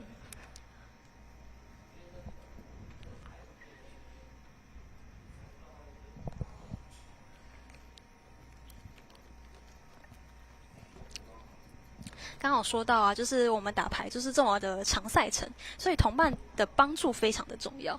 就是如果没有同伴的帮助下，你可能要想的更多，你要帮同伴想到你没有想到的东西，这会更耗费脑力。所以在可以的情况下，我们就会尽量去帮助同伴，告诉同伴更清楚的资讯，让同伴就不用花这么多脑力了。对，这也是调节体力一个很重要的部分，要互相帮助。会不会观察到同伴如果在几副里面他的失误率开始偏高了，会选择就让他当梦家，让他喘口气。这也是一个选择，但通常我们还是以牌为主，因为庄家的位置很重要。对，比如说可能同伴当庄，这个合约就会少1副牌，那这就不得了，可能从3王变2王，所以通常我还是会以牌桌上去决定。对，那通常。对，我们在这种庄位的推脱是不会看同伴可能失误率太高去这样子，但是我们在桌上其实我们队友间有一个暗号，就是在打完牌情况下会说你要不要去洗把脸，你要不要去洗把脸？这句话翻成白话文是。你怎么在干嘛？就是你在搞什么？你赶快给我清醒一点！但是我们在牌桌上不可以跟同伴吵架，就是牌桌上已经2个敌人了，我不能再跟同伴成为第3个敌人。所以这时候同伴就会接收到你的暗示啊，你现在赶快去洗把脸吧，让自己好好清醒，然后接下来牌好好的把握。对，就是那可能这个情况也会让队友知道，那可能这时候你同伴就需要轮休，让状况好的队友上场，这也是同伴团队之间的合作。好，我们看一下这个5方块，另外一边结果已经出来了，它是另外一边已经把这个5方块打活了，就是刚好成约。我们可以看到这个5方块，黑桃可以再送1副，然后我看一下哦，黑桃再送1副，2副黑桃用桌上的方块网吃就可以完成合约。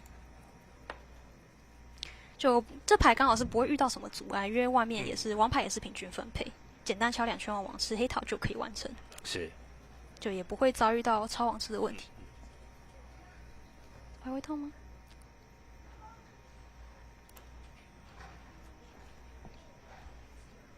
我刚刚没有看前面的过程，我看一下好不好？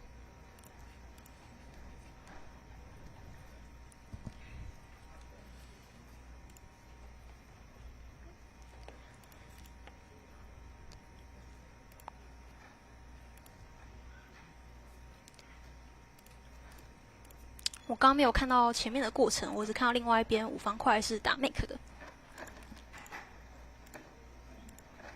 看起来会倒，看起来至少要掉2个黑桃跟至少1个红心的，就算梅花 A 抛掉1个实弹，还是没有办法完成合约。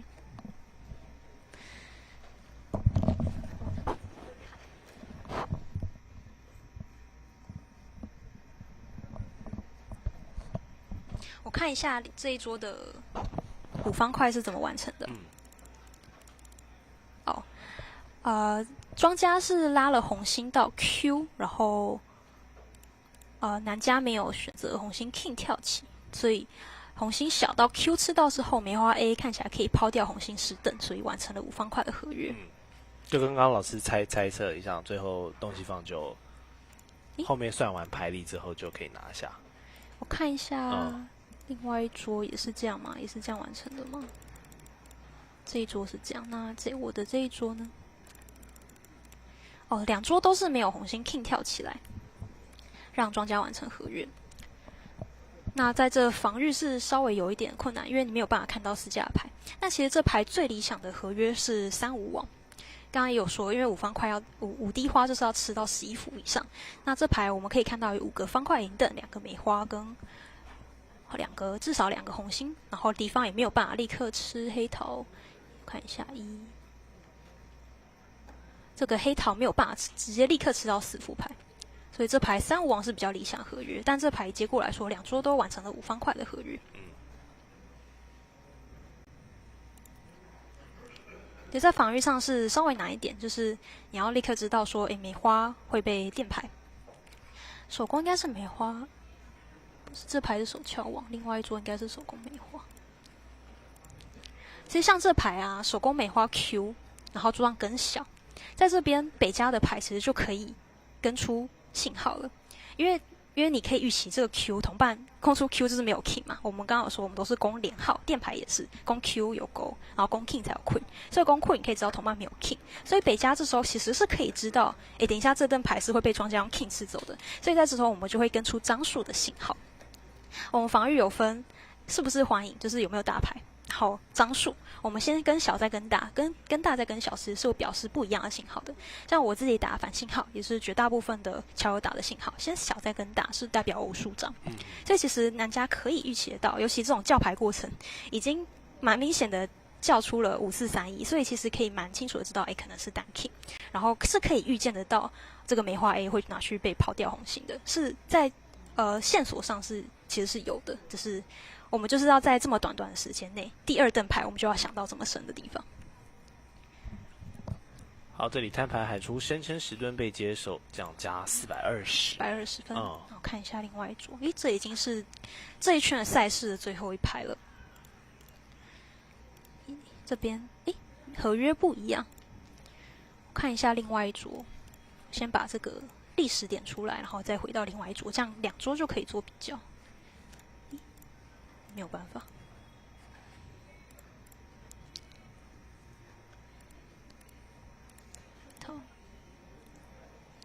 好，另外一边的过程是南家开轿1梅花，然后西家这时候串轿2红心，表示红心的串轿，然后北家这时候2黑桃是代表黑桃5张以上的邀请点，通常会具有邀请点。然后都没有人在叫牌，然后。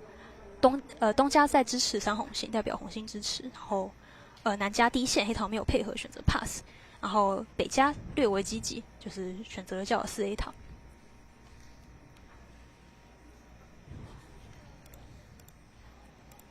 然后另外一边是没有叫到 gain 的，所以这边东西家可能会再进账个7分。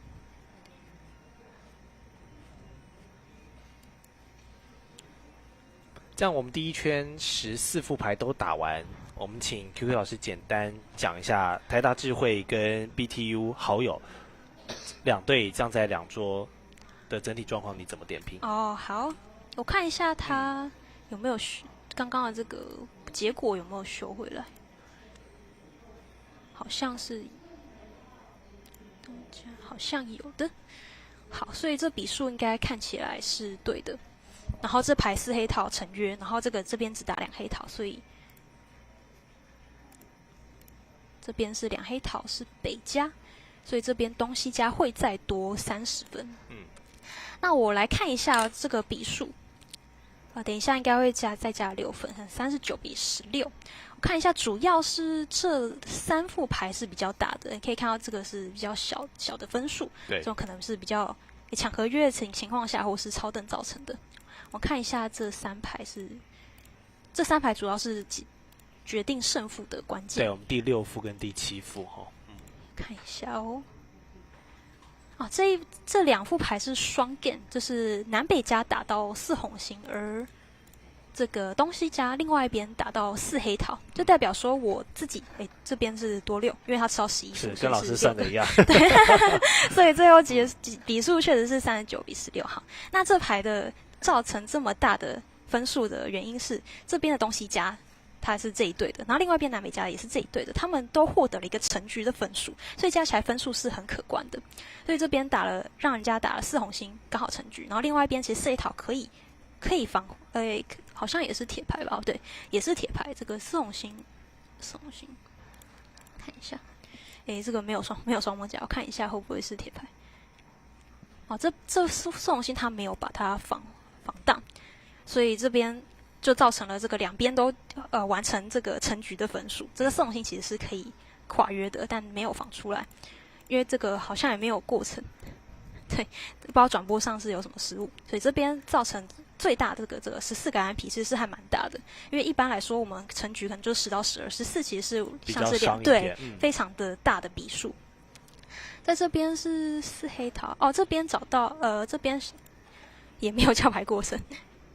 好，那他们就是叫到无限，然后去遭到处罚。那通常有处罚就是因为牺牲，所以这边可能看起来是想要牺牲人家4黑桃叫到5红星，但是另外一边4黑桃也没有 make， 就看4黑桃其实也没有办法完成合约，因为梅花 king 是没有在东家的情况。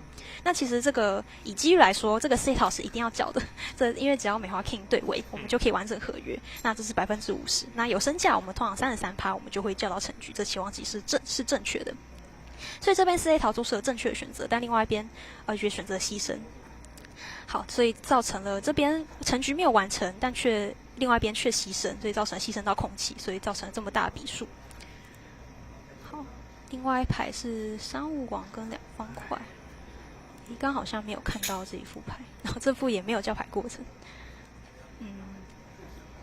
3、4、5、6、7。这个我没有过程，我没有办法看。对，另外一边我们就有一个大总结。对，所以主要是这2副牌是造成很大的一个分数上的差别的，就是两边都做成成局，然后另外一边成局没有办法成约，然后另外一边去牺牲，去造成了比较大的比数。那最后分数结果是差了23分。对，东西加拿了39分，南北加16分。对，差23分，那这2排就造成了26个安皮的差别，是主要是这2排。好，那我们也恭喜这个东西家的代表 BTU 好友，他们在第一个14副牌的第一圈是战胜了南北家。那我们先休息一下，待会再回到第2届超级大专杯全国乔伊赛。我们今天在政治大学4维堂，大家的脑力激荡，休息一下。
换电池。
好，在8月9号跟10号这个周末，我们聚集到政治大学的四维堂进行脑力激荡。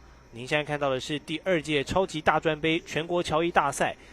这一次的赛程呢，我们协会也是扩大举办哦，不只有这个校友跟跨校组的决赛，那也有在学学生组的决赛。所以刚才我们看完了由这个张正谋先生跟黄光先生这个领衔代表台大智慧对上 BTU 好友这个校友跨校组，我们这一次呢再回到在学组的情况。那这一次协会也是扩大了这个我们蒋平老师的安排啊，所以刚才有我们的陈冠轩教练之后呢，我们这一次邀请到的是雅加达亚运的侨谊赛事混双的金牌，我们杨新龙老师来担任这个赛事的讲评。老师早安。早安。老师刚才也在这个旁边哦，看一下今天选手们的表现。对于这一次的大专杯赛事，选手们的熟悉度还是他们的表现，您的观察？今年由于是第2届嘛，所以说有了去年的这个经验之后，我们其实可以看到，今年呢有更多的人会投入这样的赛事。那首先当然也，我也跟主持人和观众稍微抱歉一下，因为我讲太多话了。是。对，那所以说嗓子有点沙哑哈，还请包涵。昨天还在参加这个，我还在做营队，好啊。所以其实进入到暑假，还蛮多，不管是学生还是很多都在推广这个运动。对，台湾现在的话，有点不对称。就是有些县市发展的比较好。对，那所以说它没有很均衡。了解。对，好，我们也希望这个随着转播的推广可以让更多喜爱侨谊的朋友有更多的管道，然后来参与。然后现在因为这种网络赛的形式也蛮方便的，所以其实大家的资源也蛮多。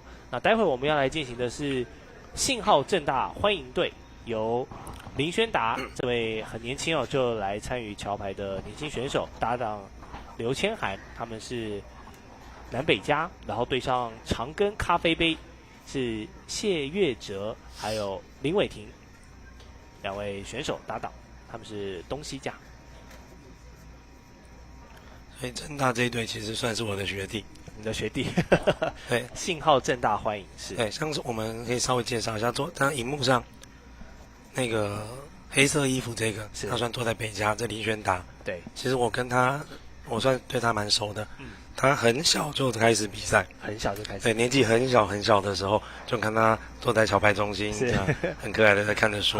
对，他是近年台湾这个年轻一代选手中比较杰出的。所以年纪轻轻打桥牌的资历其实就很深。对，他其实资历很深。轩达这次搭档的是刘千涵女选手啊，男女搭配。好，今天在政治大学其实很热闹啊，在我们的四维堂在进行大专杯的赛事之外啊，我们旁边今天似乎还有这个其他企业的家庭日哦，所以整个政大是蛮热闹的。是啊。对，刚好今天也是好天气啊，所以活动蛮多。好，那我们待会要进入到教牌订定合约的阶段。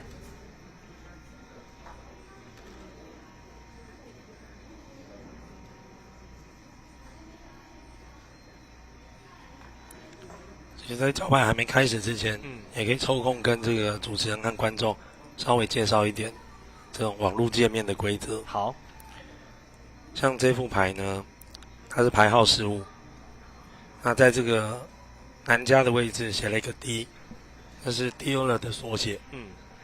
它的中文翻译是发牌者，所以其实就是呢，代表这一牌是南家开教。是这个由来可能是来自于以前大家打牌嘛，要公平，要轮流发牌。对，所以说呢，现在虽然都是电脑牌，你不用自己发，但是先开始教牌的人，他还是沿用着这个习惯，就要发牌者。所以就是 dealer。南家一开始就直接喊3枚花了。这里也稍微介绍一下这个很多人呢打桥牌就会觉得说，我牌烂牌差我就开少一点。那一次开3是不是牌很好？对，这个其实是刚好相反的思维。桥牌刚发展的时候呢，的确是这样，牌好叫得多，对，牌差叫得少。但是现在的叫牌工具发展的越来越细致之后，大家会发现叫牌就是一个资讯的沟通。我想把牌叫好，我会需要很多的空间，所以呢，现在反过来，牌让我叫的慢一点，跟着牌好我叫慢一点，对，牌烂呢，我的牌很多，牌型很好，反而我一次叫多一点。它的用意不是因为要表达它牌很好，它是要抢占敌人的叫牌空间。所以观众们可以看一下哈，像这把牌，南家开喊3枚花之后，你看最后其实是东西方在叫牌，但是东西方的空间少了很多，他们被迫在2、3次就叫到了4线这么高的合约。而且这把很特别的是，第一把就出现大输赢了。你看哦，这把牌由西家主打4红星合约，东西方加起来王牌才6张，北家竟然有6张王牌。那他们为什么叫到了这么不好的王牌？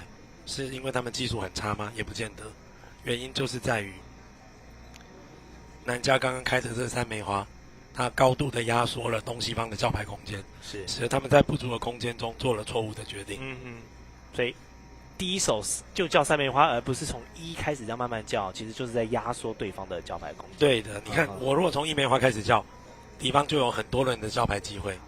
那现在他一开就是3，东西方现在呢，他们就在不足的叫牌空间中就犯了错误，然后最后北家逮到机会，再给他们一个处罚赌背。对，所以说这把牌，南北方在第一排看起来要先声夺人了。最后的合约成立是4红星，而且是有 double 的情况。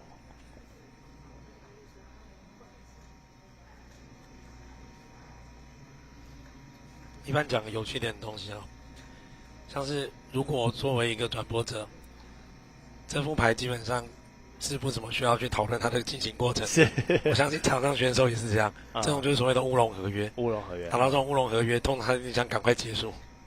对，这里也没有什么太大的技巧可讨论了，就是比牌面上的这个逻辑出牌的顺序而已。应该这么说，他已经是，就我打个比方好了啦。你不管说，就好像是生意场上，你不管是基于你自己判断错误，还是你被欺骗，你已经签了一个注定亏损的合约了，你就要把它走完了。对的，你只能把它走完。你只希望说走完的过程中，你能尽量减少一点损失。但是你注定亏钱了。而且是亏很大很大。所以才会说，其实，在合约桥牌里面哦，就是真的在合约这个部分，就定了这一副牌之后。大概，刚 QQ 老师说，大概有70%会取决于在叫牌的部分。对，他的意思就是说，其实一副牌的开始是始于叫牌。对，那你如果叫牌呢，合约叫错，你这把基本上就没什么指望。是，哇，所以叫牌真的是在桥艺运动里面很重要的一个环节。但叫牌这个东西。这有办法训练吗？除了经验的累积之外，这有办法训练。这有办法训练，就是呢，双方呢要使用一套共同的叫牌语言，这个东西称作制度。我英文把它称作 system 或 convention。对，那2个人如果对制度的运用越熟练，越有默契，他就运用的越好。OK， 还有这个制度工具本身也有比较优良的，或者比较不那么优良的。对。那什么叫做比较优良的呢？可能它的约定比较细致，或者是说它更合逻辑，但是呢，往往就要付出更高的记忆负担。那至于刚刚主持人提到呢，说这个叫牌啊，决定了70%的胜负，它其实对于 level 越低的比赛，的确越是这样子，因为一些程度比较初级或者是没有到水平那么高的一个比赛里面，大家在叫牌上出现的失误会比较多。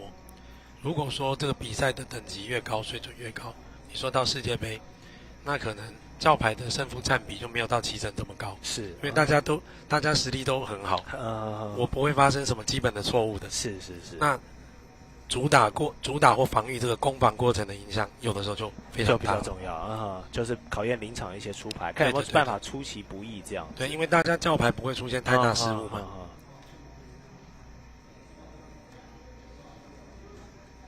因为像我们有些观众如果有熟悉德州扑克，德州扑克就是闲家他们也常常会透过自己下筹码或者是喊价的方式哦，会有很多种吹嘘的成分在里面。是的，是的，对，投机，所谓投机，对，投机这样。那我们在乔艺的教牌，我们有投机的空间大吗？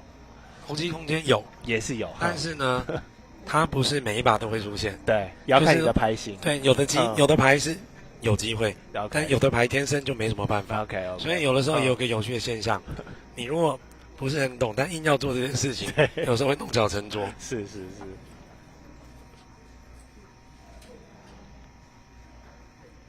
所以基本上这个4红星 double 的合约，大家就是把自己牌面上的牌型做思考之后，就把它互吃这样走完。对，就是庄家只能够尽量减少损失啦。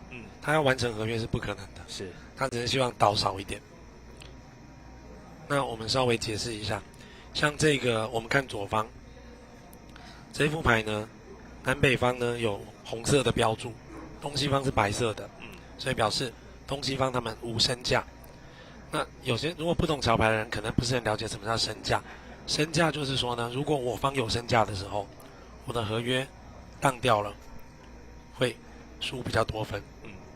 现在东西方还好，他没有身价，没有身价原本呢，合约垮掉的时候，垮一凳50分，垮2凳100。但是呢，现在呢被南北方赌倍加倍了，对，那就不一样了。它会呈现100、300、500、800、1100。对，所以损失放大，对，损失放大很多。而且它虽然叫加倍，它并不是说直接就2倍，它其实有一个积聚的，对。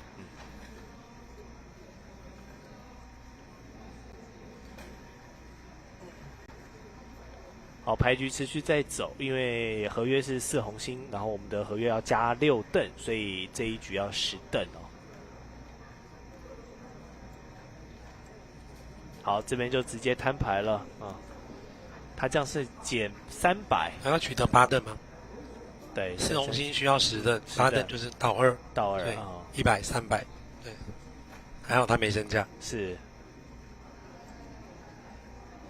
300这样子，以刚才的合约制定下来，这个损失算还控制的 OK， 还是说300乍看之下没有很多，没有很多，但是你要换一个方法想，你本来是可以得分的，是，你现在反而输了300，所以到底胜负如何要看另一桌嘛。我们其实可以来切到另一桌看看。另一桌就没有赌杯了，就是4红星。我们来看另一桌的过程。你看另一桌的过程跟刚刚几乎差不多，也是开很3梅花。对，所以同样的敌方在不足的空间中叫错了合约。对，但是差别在于最后没有下刀。我们来看右边的小画面，他没有下刀。对，那没有下刀之后，垮了4个。这有趣了，为什么2桌，一桌垮2，一桌垮4？对，这除了攻防的影响之外，还有一种可能啊。因为另一桌被下了赌杯，我们俗称叫刀。对，收了一把刀子。另一桌被下刀，他可能打的时候就已经知道，这注定是完蛋了。他就更小心一点。对，他会朝向减少损失去打。那这一桌呢，虽然懊恼，但是他没有被赌杯，他有机会，他至少他没被赌杯嘛。对，所以这2个其实是有影响。是。所以其实赌杯啊下刀处罚这个虽然能加重得分，但偶尔有一个副作用，它会让你庄家起了戒心。很多牌都是这样，你没下刀，它垮的比较多。对，那你下了刀，它会垮比较少，甚至被做成。是，所以下刀要很谨慎。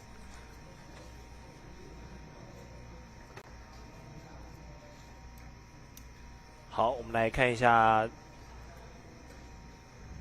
这组的第2副哈，现在也是南北家的对叫。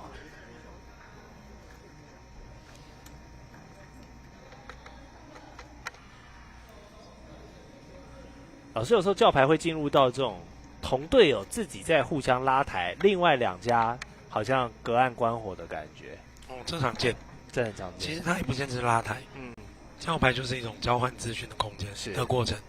他们是在交换资讯之后找到最佳的合约。那事实上，我们来看这个南北家，他们经过了一些叫牌之后，他们叫到了3、5王。对，事实上这个合约就非常不好。他们最好的合约应该是红星，因为你看，对，没错，南家7张，北家2张，是总共有9张红心。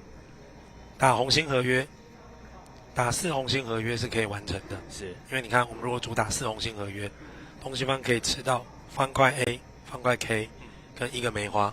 梅花虽然有 AK， 但因为北家只有1张梅花，北家可以用王牌去阻挡。但是现在打3五王，南北方打3五王的时候，他们在梅花上是完全没有防御能力。是，所以说这一把的结果已经结束了。一觉黑的，对，已经结束了。东西方就是吃完5个梅花，然后呢，庄家剩下就全部都庄家的。那这把在防守过程中，东西方只要小心一件事情，就是他在出牌的过程中要保持顺畅。赢到4邓梅花的时候，第4邓必须停在左边这个人手上，他才能够赢第5张。OK， 如果你打完4张之后停在右边这个人手上，但还是可以啦。因为东家还可以再吃方块 A、方块 K， 这把垮得很惨。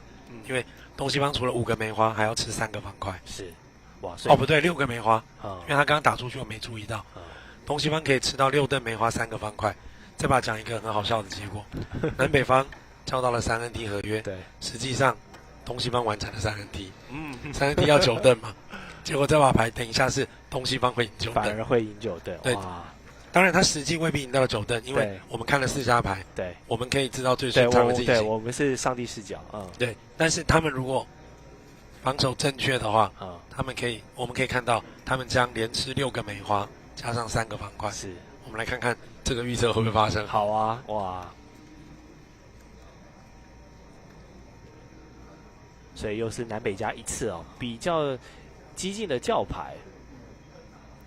如果刚才停留在3红心，其实会理想蛮多哈。就自己的队友3红心也不好，也不好。3红心只是没像现在这么惨，这么惨，他必须要交到4红心。因为4红心才会到达成局。是，如果交了3红心是输，但是以这把5身价，他没有输很多，可能输200多分。是，但是现在这样不一样了，他3五王要吃9邓，结果被人家吃了9邓。那他被人家吃9邓的时候，他倒了5邓。对，他要负250分，250。那这把他就要输到600多分。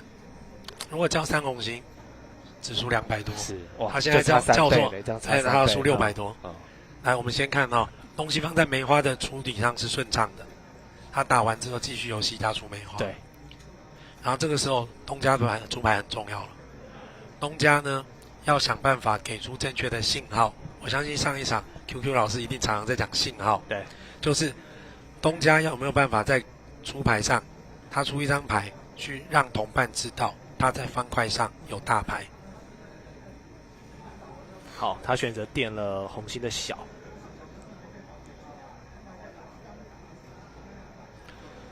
因为这里啊，我们并不晓得东西方使用了什么样的信号，但是很常见的一种是，他这个红心2代表的就是，我只是猜了，他可能用这种，对，表示告诉你，第一个，我红心是不好的，对，然后呢，红心因为是很小的号码，我告诉你，我在剩下2个花色中，我要的是比较低的花色，剩下2个花色是黑桃跟方块，所以比较低的花色是方块 A。你看，果然西家公出方块来，我猜的应该是没错的。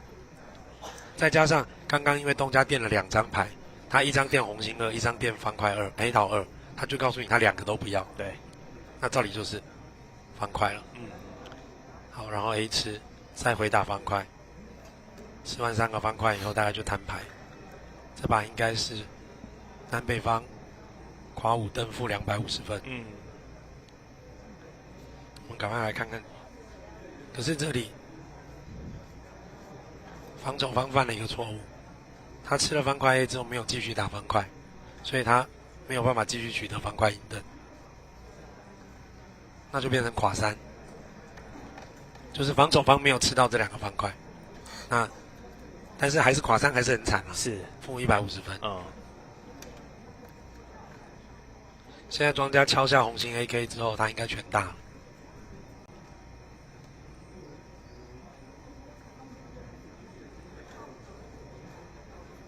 我们等一下再来看他的结果好了，因为他现在僵住，不知道怎么。我们来看另一桌，另一桌就不像主持人刚刚说的，东西方都没叫牌。来，我们看另一桌就是很正确的，由南家叫到4红心。是，同样的牌型哈，最后是叫到4红心。对，赤红心吃了一个梅花 A， 转了一个方块。西家看不清楚方块，同伴有 A， 所以他就没有继续打方块。那应该结束了。庄家敲2个红心，把王清光就全吃450，所以马上就直接对，好，更简单。对，啊，来，你看结果出来了。我们来看右边这小画面。好，它显示12个 INP， 另一桌应该就是东西方得150，哦，250，他还是倒5个，那可能刚刚的那个他可能输入是有错误的，他是250是符合我一开始讲的倒5的，对。同样的一副牌哈，不同的合约叫法就会有截然不同的结果。对，所以刚刚主持人问我说250这个数字大不大？本身看起来你说没很大，但是你可以得600多的，你却付250，是，对不对？你一笔可以赚500万的生意，你亏了30万，那是很大的损失啊。好，所以我们来看哦，在开打之后第2排。好，第2排这个正大队，他们就呢以9个 INP 来领先。好，那这边我也想问一下主持人哈，我们刚刚这边看到分数，你知不知道为什么右边会变成3跟12？上一场 QQ 老师有解释过吗？3跟12，他有解释过这个吗？没有。好，那我们利用这个机会稍微讲一下，刚好也跟观众朋友讲一下。因为桥牌的发牌是随机的，对，那你有的牌发出来会有大胜负。但有的牌先天发出来就没有大胜负，那么呢，所以说如果你直接要用这个牌的得分加总来作为累计胜负的话，就发现这个不太客观。我举一个例好了，我赢你9副小牌，我输你1副大牌，结果算分数加总我却输你，这样就其实是不太对，对，不合理。所以呢，他就透过一个转换的机制，他把那个分数呢转换成一个大概从个位数到最多2位数，最多到10几，12已经是很多了。是，也就是你看啊，他把它转换成一个比较小的数字，是这样子呢，可以弥平那个牌本身大小带来的运气成分。对，这短时间没办法解释很清楚。我懂你的意思，大概可以听懂意思。对，就是把牌的分差用一个比较转换的方式，然后消弭更多那个运气上的成分。对，你也可以这样解释啊。就像如果有人学统计，你会听过什么T分数？是，类似那样子。OK， 他透过某种转换，让这个数字更可靠，是更具参考性。没错。其实长一点桥牌的历史，早年规则在发展的时候，的确曾经使用过总分制。总分制就是我把我每副牌加起来。对。但是后来慢慢的就发现这个方法不是很客观。有的牌天生就发一个大牌，是。有的牌你可能打了10副牌都小牌，所以你用总分制其实是不是很合理。但是有人会去赌那个一个大的这样。对啊。听一个大牌。对，而且这个牌又没有办法事先决定怎么发，是。所以后来才会出现这个转换的机制。所以是在发展的过程中不断的精进啊，希望对让公平性是更好的。对的。那事实上我们现在这个界面，因为只看得到这个单场的胜负。他没有在看这个全场的比数。事实上，这个比赛打完之后，我们看下方是这个分数的累积嘛？对。他最后拿去算那个各队成绩的时候，也不是直接按这个数字，还要再套一个转换。对，为什么？但是这个很容易理解。我举例来说哈，现在有2队实力相当，对，我们打了一个0-0，对不对？实力相当。另外2队。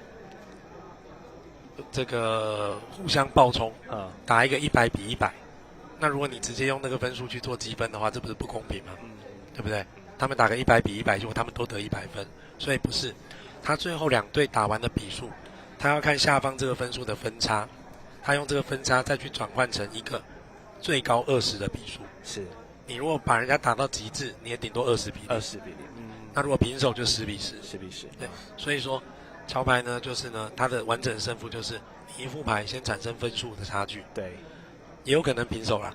好，那分数差距呢，转换成一个这个小的分数，一般人我们把它称作国际续分，是国际续分。然后国际续分，每副牌的国际续分累计之后，再用国际续分差转换成一个胜分差，victor point，对，最后用那个最后的比数就是 victor point， 哇。所以其实这蛮多数学的哈，很多做数学的转换在里面。你不用自己算啦，它其实有一个表可以查。是。但是这也使得它的规则就感觉起来就比较复杂一点。对，这也是桥牌在推广上比较难的地方。是，你看我看篮球多简单，投进就是2分，线内就是2分，线外就是3分，然后最后就是比这个分数，然后比胜场。桥牌这就比较复杂。没错，尤其我觉得如果是一开始接触桥牌，或者是没有那么多经验的话，光是叫合约这个事情就会让一些人看不懂在干嘛。对，所以来我们看一下哈，刚刚在聊规则，我们其实错过了第3排，但是其实你就会发现，第3排就是一个没什么胜负的牌。基本上合约叫完。对，你看哦，他们2桌合约完全一样，都是 ENT。对，然后呢，庄家都取得了8凳，所以他们就没有胜负。是。这个在我们麻将来说就是一个简单的屁胡这样子，就是以最简单的方式去完成这个合约。对，你可以这样讲。当然它细微有一些差别啦，因为你看它这个过程，它有一桌是南家当庄家，有一桌是北家当庄家，这可能取决于它的制度或者它叫牌的选择不一样，但是你看它结果是一样的。好，我们来看第18副，现在东家拥有红心很多，所以他也是直接展示自己的武器，叫出1红心。好，这里跟观众跟主持人来做个预测，我来做个预测哈。这个第18排，它就是属于有可能有大胜负的牌，有可能大胜负。对，来我们做个比较，你看，就像刚刚右边这画面，它这个第17排的时候 ，ENT 就只能产生100多分。对。但是我们来看现在这个第18排，东西方如果拿红心当王牌的时候我们来看黑桃有 AK， 黑桃是不会被人家赢的。对，红心有这么多又有 AKQ 不会被赢，梅花 AKQJ 都有，敌方也赢不了。是，方块呢有 A， 南家有 K， 但是南家 K 吃不到，因为南家的 K 被西家的 A 砍死了。是，东西方如果主打红心合约，它可以取得全部13凳。也就是东西方可以完成一个7红心，那可是实际上不一定叫得到，对，所以这把牌叫牌会决定胜负，所以其实这副牌的东西方这个牌型算是很好的，算是蛮漂亮的一个牌型。他们是蛮漂亮，牌力加牌质是很漂亮的。你看南北方都没多少大牌啊，对，北家才1张 Q 1张 Jack， 南加1张 K， 没错。所以你看现在东西方，他就一路在叫，机会来了，对，他们要往满贯叫，是。好，现在东家叫出了，而且每一个都是红心他就是完全告诉你，我就是要主打红心的。这里有点不太，我稍微说明一下，前面的我们就都是他自然交代资讯，他们在表达资讯。对，西家在下面这个4NT，他不是说我要打5王合约，他是在询问东家，你有几个关键章？那什么是关键章？在桥牌中，关键章指就是4张 A。加王牌 K， 那么呢，东家他回答5红心，代表他有2个关键章，2个关键，王牌是红心嘛，对，所以他的关键章是黑桃 A 红心 K， 而且他告诉同伴，他2个关键章他没有王牌 Q， 这时候西家再叫5NT， 不是在拉锯，他是在告诉同伴，我们的关键章完全齐全，你还有没有什么东西可以跟我讲？东家就再叫6梅花，告诉他同伴我有梅花 K。好，然后西家就觉得说，好，到目前为止，我没办法再多叫了，于是他叫6红心停下来，再把红心抓回来，当做他们的王牌。对，那这把他的结果也确定了，他应该就是6红心，然后呢，超打2凳，他讲说6红心超打1凳，超打1凳，6加6，我们这边完成合约要12凳。对，那他可以超打1凳，13凳。哇，他这样分数可以赚多少啊？他可以得，他这个无身价，无身价的满贯。小红心满贯完成可以得到980分，哇！再超打1凳是1010分，哇，1010分大局哎！但是另一桌只要表现正确，他这个结果是不会赢的，不会赢，不可能赢，他不可能赢，因为这个牌东西方只要有基本的程度，不可能叫不到满贯。是，这过程出大那也不怎么需要看，我们来看另一桌吧。好，看另一桌叫什么。另一桌就比较缓和了。没有，另一桌早就过去了啊，已经过了。他们打交了7红心，他得了1500，叫到7红心，510分。哇！那这一桌你看嘛，我们看这个积分表这边，对，另一桌因为还没打完，所以他18牌分数还没出来。是，但是因为我们刚刚看到，他现在只停在6红星，他应该是可以超打一顿得1010分，所以说这把牌对手已经叫到7红星得1510分，所以这把牌将是输，他叫了6红星，反而他要输500分。所以政大在这个第18排，好，他们即将再赢到500分。我们等一下来看看是不是这样。好，那我们先来回另一桌好了，这里不知道为什么停住了。这里最后是以南家的2黑桃订定了合约。南北家的黑桃主要是集中在南家，北家有一张 Q 回应。像2黑桃这个合约不太高，在这个桥牌中有一个术语，它叫做部分合约。部分合约。那为什么它叫部分合约？它来自它的英文，因为这种合约叫 partial。对 ，partial 是部分嘛。是。然后我们常听他讲成局，对，成局是 game，游戏 game。那刚刚呢那个满贯，满贯是 slam， 对 ，SLAM。那 slam 又分成小满贯、大满贯，6线就是 small slam， 是。然后7线大满贯叫 Grand Slam，Grand Slam 大满贯。对，所以像刚刚第18排，我一开始就预测了有大胜负，是因为一桌叫 Grand Slam，一桌叫 Small Slam。OK， 对，所以他们就会产生一个满贯上的胜负。杨老师刚刚有提到像 partial 这种部分合约，刚 QQ 老师也有说，这个中国队他们很擅长打这种 partial 的合约，就是小分、但是积少成多的这种形式。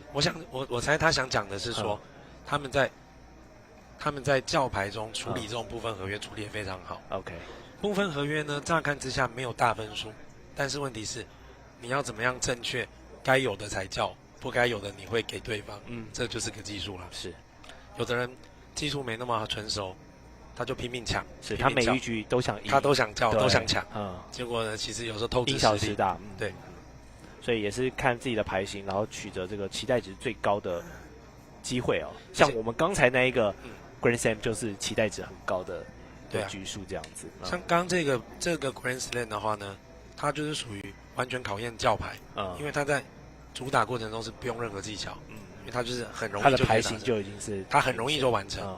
对，我们一般我们常常你会听到有人把它叫做铁牌，意思就是说它像铁一样硬。对，英文叫做 cold。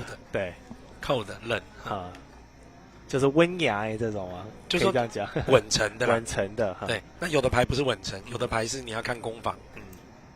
来，你看，我们来看刚刚这副牌，胜负出来了，1510跟1010，差了500分。是，然后折合这个国际区分是11分。哇，11也是大嘞。对，所以就是16继这个第16副之后，双位数的分数。其实双位数就是一个大胜负。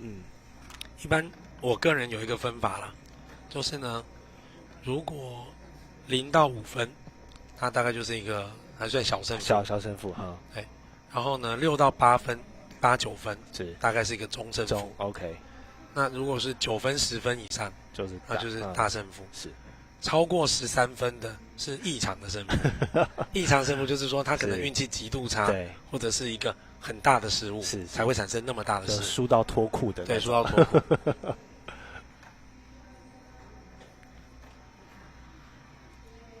好，我们先来复习一下刚刚这个第19排，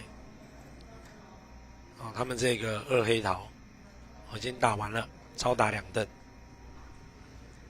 得到170分，然后就是政大队的，也就是我们荧幕上看到的选手，他们打2黑桃，超打2蹬得170分，是，这是第19排。我们来看看另一桌。另一桌正在进行第19排。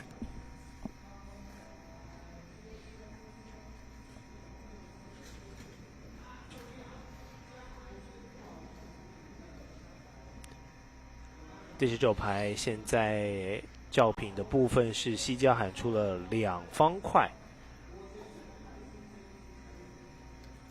然后南家出来阻挡，变成2黑桃。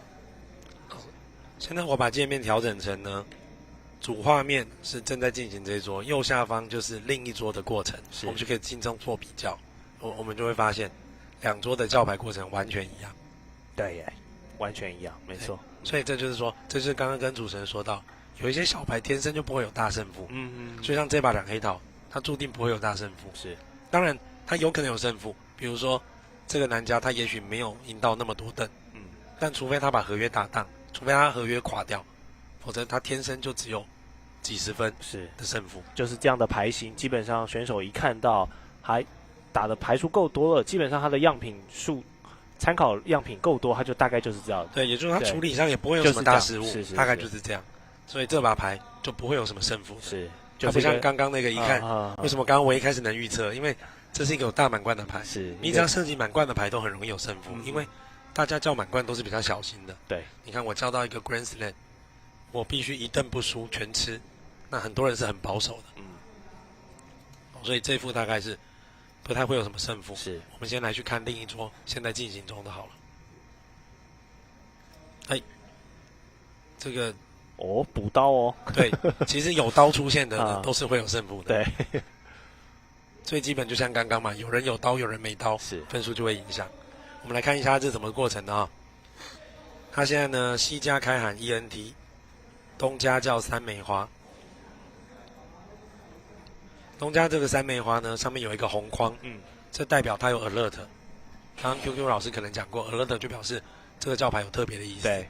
但是我现在点下这个红框，它没有文字跳出来，那表示转播员可能没有去把文字写出来。这没办法啦，因为有的时候转播员他没有办法干扰赛员，他可能不是很看得出来。画面怎么跳出来了？没事，我们再给他点回去。他刚刚有一桌好像消失了。他不知道是转播上面出什么状况，他刚刚那个转播的那桌消失了。是，所以我们现在没关系，那我们现在来看另外一桌。好，对啊，这一桌现在变成好，回到这个 Lin 跟 Skyler 这一桌。对，但是另外这一桌就是对他刚刚不知道技术出什么问题，他画面不见。好，那我们先回来。对，我们等待故障排除一下，看一下这个组别哈。那我们就来回来这一桌，就看一下这个牌面，看看他是不是也能够打出一个2黑桃加2的结果。是。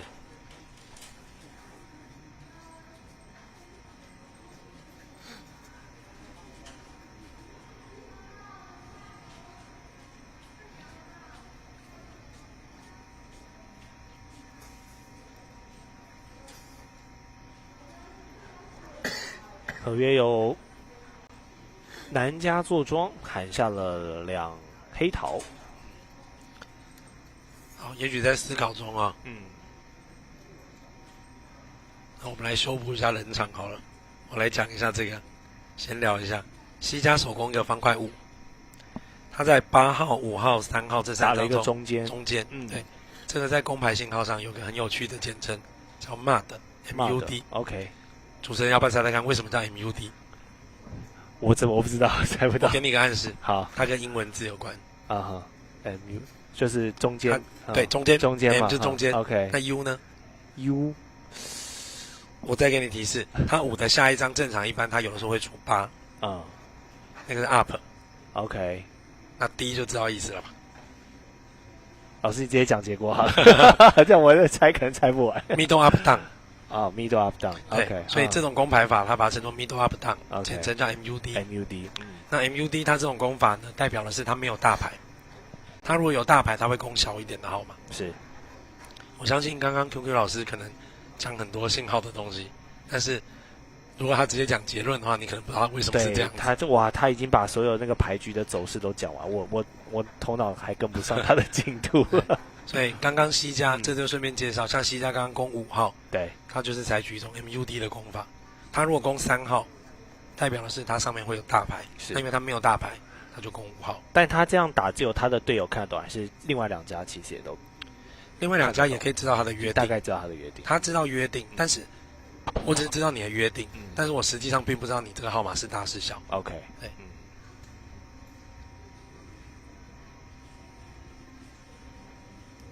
好，北家因为没有黑桃，只能垫。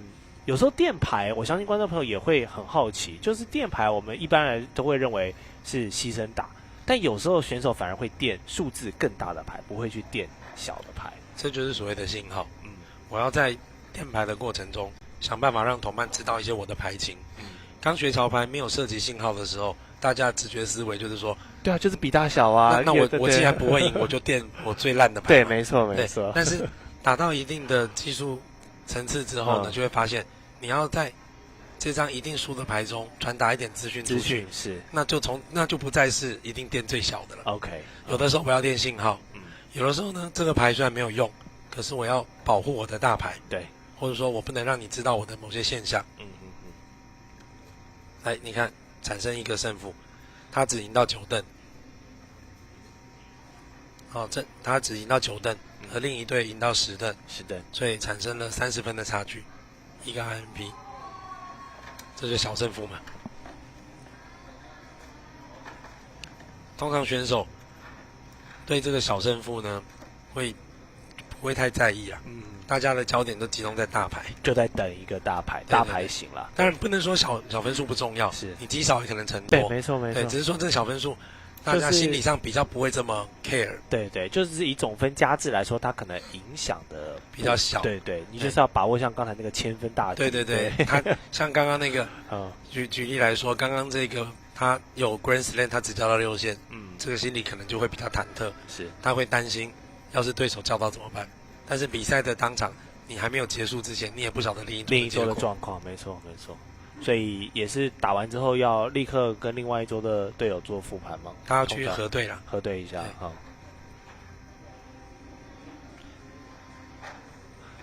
好，今天的选手们政大的宣达跟千涵，宣达也算是我们杨老师的学弟。所以我发现好像打桥牌的学校蛮集中在我们普遍这个学分比较好的学校，你看台大，然后交大、政大这些传统的。以前其实更多，以前很多，但是现在好像你讲这个现象的确是有。是，对你讲的就是说，好像比较是一些国立大学，对，或者那种一般人家讲的学科分比较高的、排名比较前面的学校是。讲这种话现在很小心，没有啦，我只是的学校歧视，也不是啦，不是歧视，是我大概知道主持人刚刚也很小心，我大概知道你的意思，对，就是说在这些学校里面也许就是学生早些年这些学长姐培养出来的一个社团的一种文化，对，然后就进而一直传承下去。其实这跟这是有很大关系，是，所以说我举一个例好了就好像是淡江也是传统的强校，那淡江就私立学校，所以也不见得一定是说它就是国立大学或者什么等等，对，它跟主持人刚刚讲，它跟传统有很大关系。然后其实这一排我们来看我们来看刚刚这副牌，20牌呢，它就是属于另一桌呢，结果出来了。现在我们看到的这一桌呢正在进行，那另一桌呢应该是宣达那一桌，他们呢已经是西家完成了3-5王超打1等的630分。那我们看这一桌结果也完全一样，对，应该说合约完全一样，对，合约函出，但是还没打。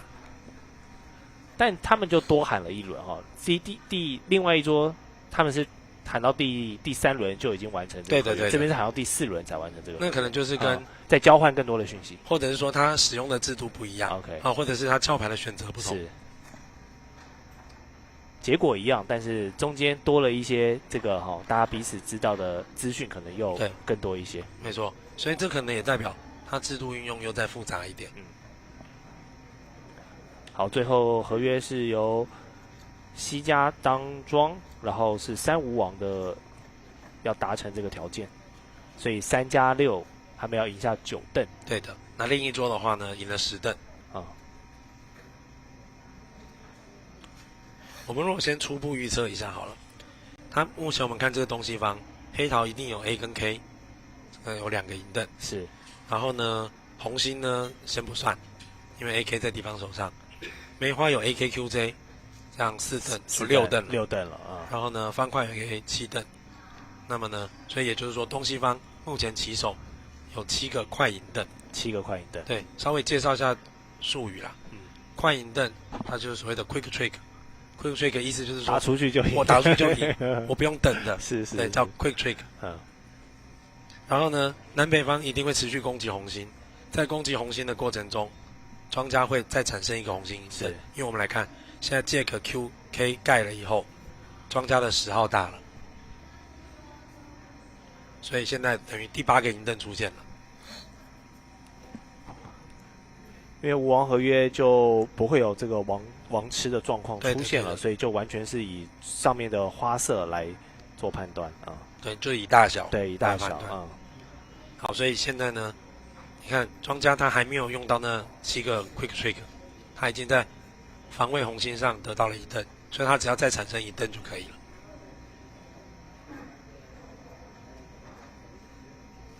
好，点 K 把它拿下。南家拿下这一盾之后，看他下一盾会不会转个花色。所以其实手上还有很多黑桃呢。我现在觉得其实这个牌也是有可能有胜负的，也是他这个3-5王不一定做成。但是我们来看一下哈，在他抉择过程中，反正画面不影响。是，我们来看另一桌的3-5王怎么做成的。右下方这小画面哦，防守不一样。我们这一桌呢手工红心，另一桌手工梅花。好，现在关键来了。现在南家打出方块，庄家将面临抉择。如果庄家现在方块出10号偷过去，就会被北家Jack吃到。然后呢，再吃掉红心，防御方就吃到了3个红心2个方块，就击垮了合约。所以他这个很重要，很重要。但是如果庄家现在决定上方块 A， 又有点不甘心，就把，但是却会把北家的方块Jack击落。是，那他就会成约。所以对，那就要看看他的思维了。我们来看他怎么想。我们来看一下 Tim 这位选手。他会不会不甘心，觉得要把他的红心留住，还是他已经可以观察到现在的上面的牌型不太妙？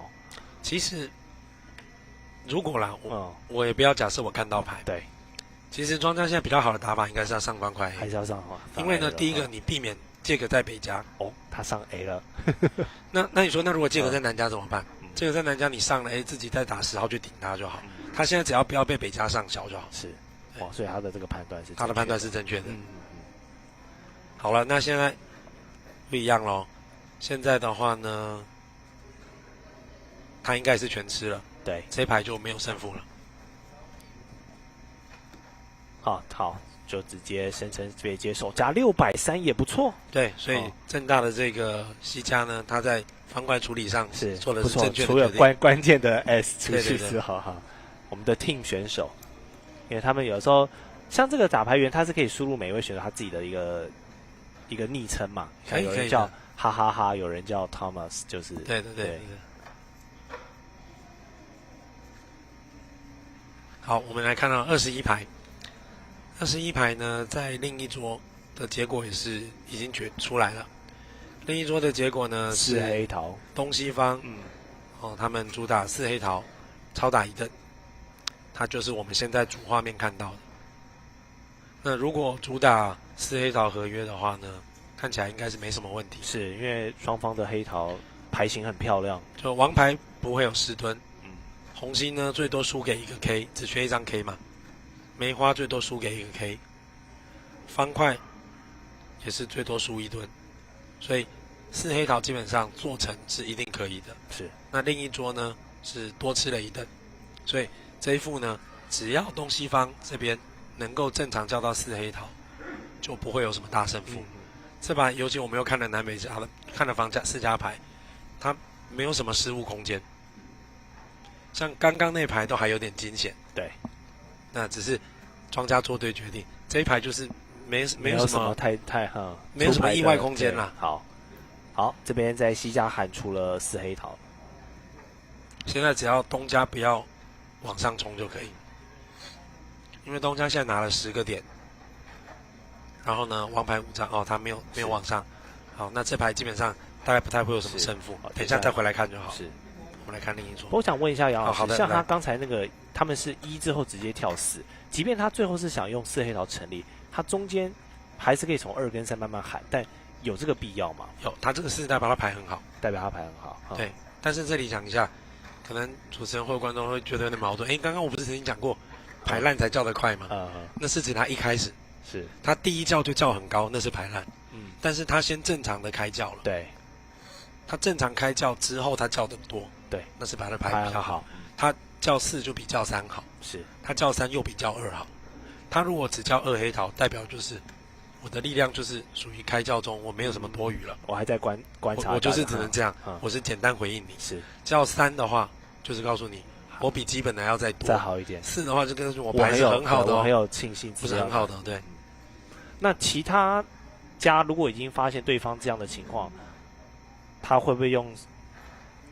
因为对方既然已经喊出4黑桃，就认定说他的几率很高，那我是不是可以叫一个地方来阻挡他，选择无王或者是？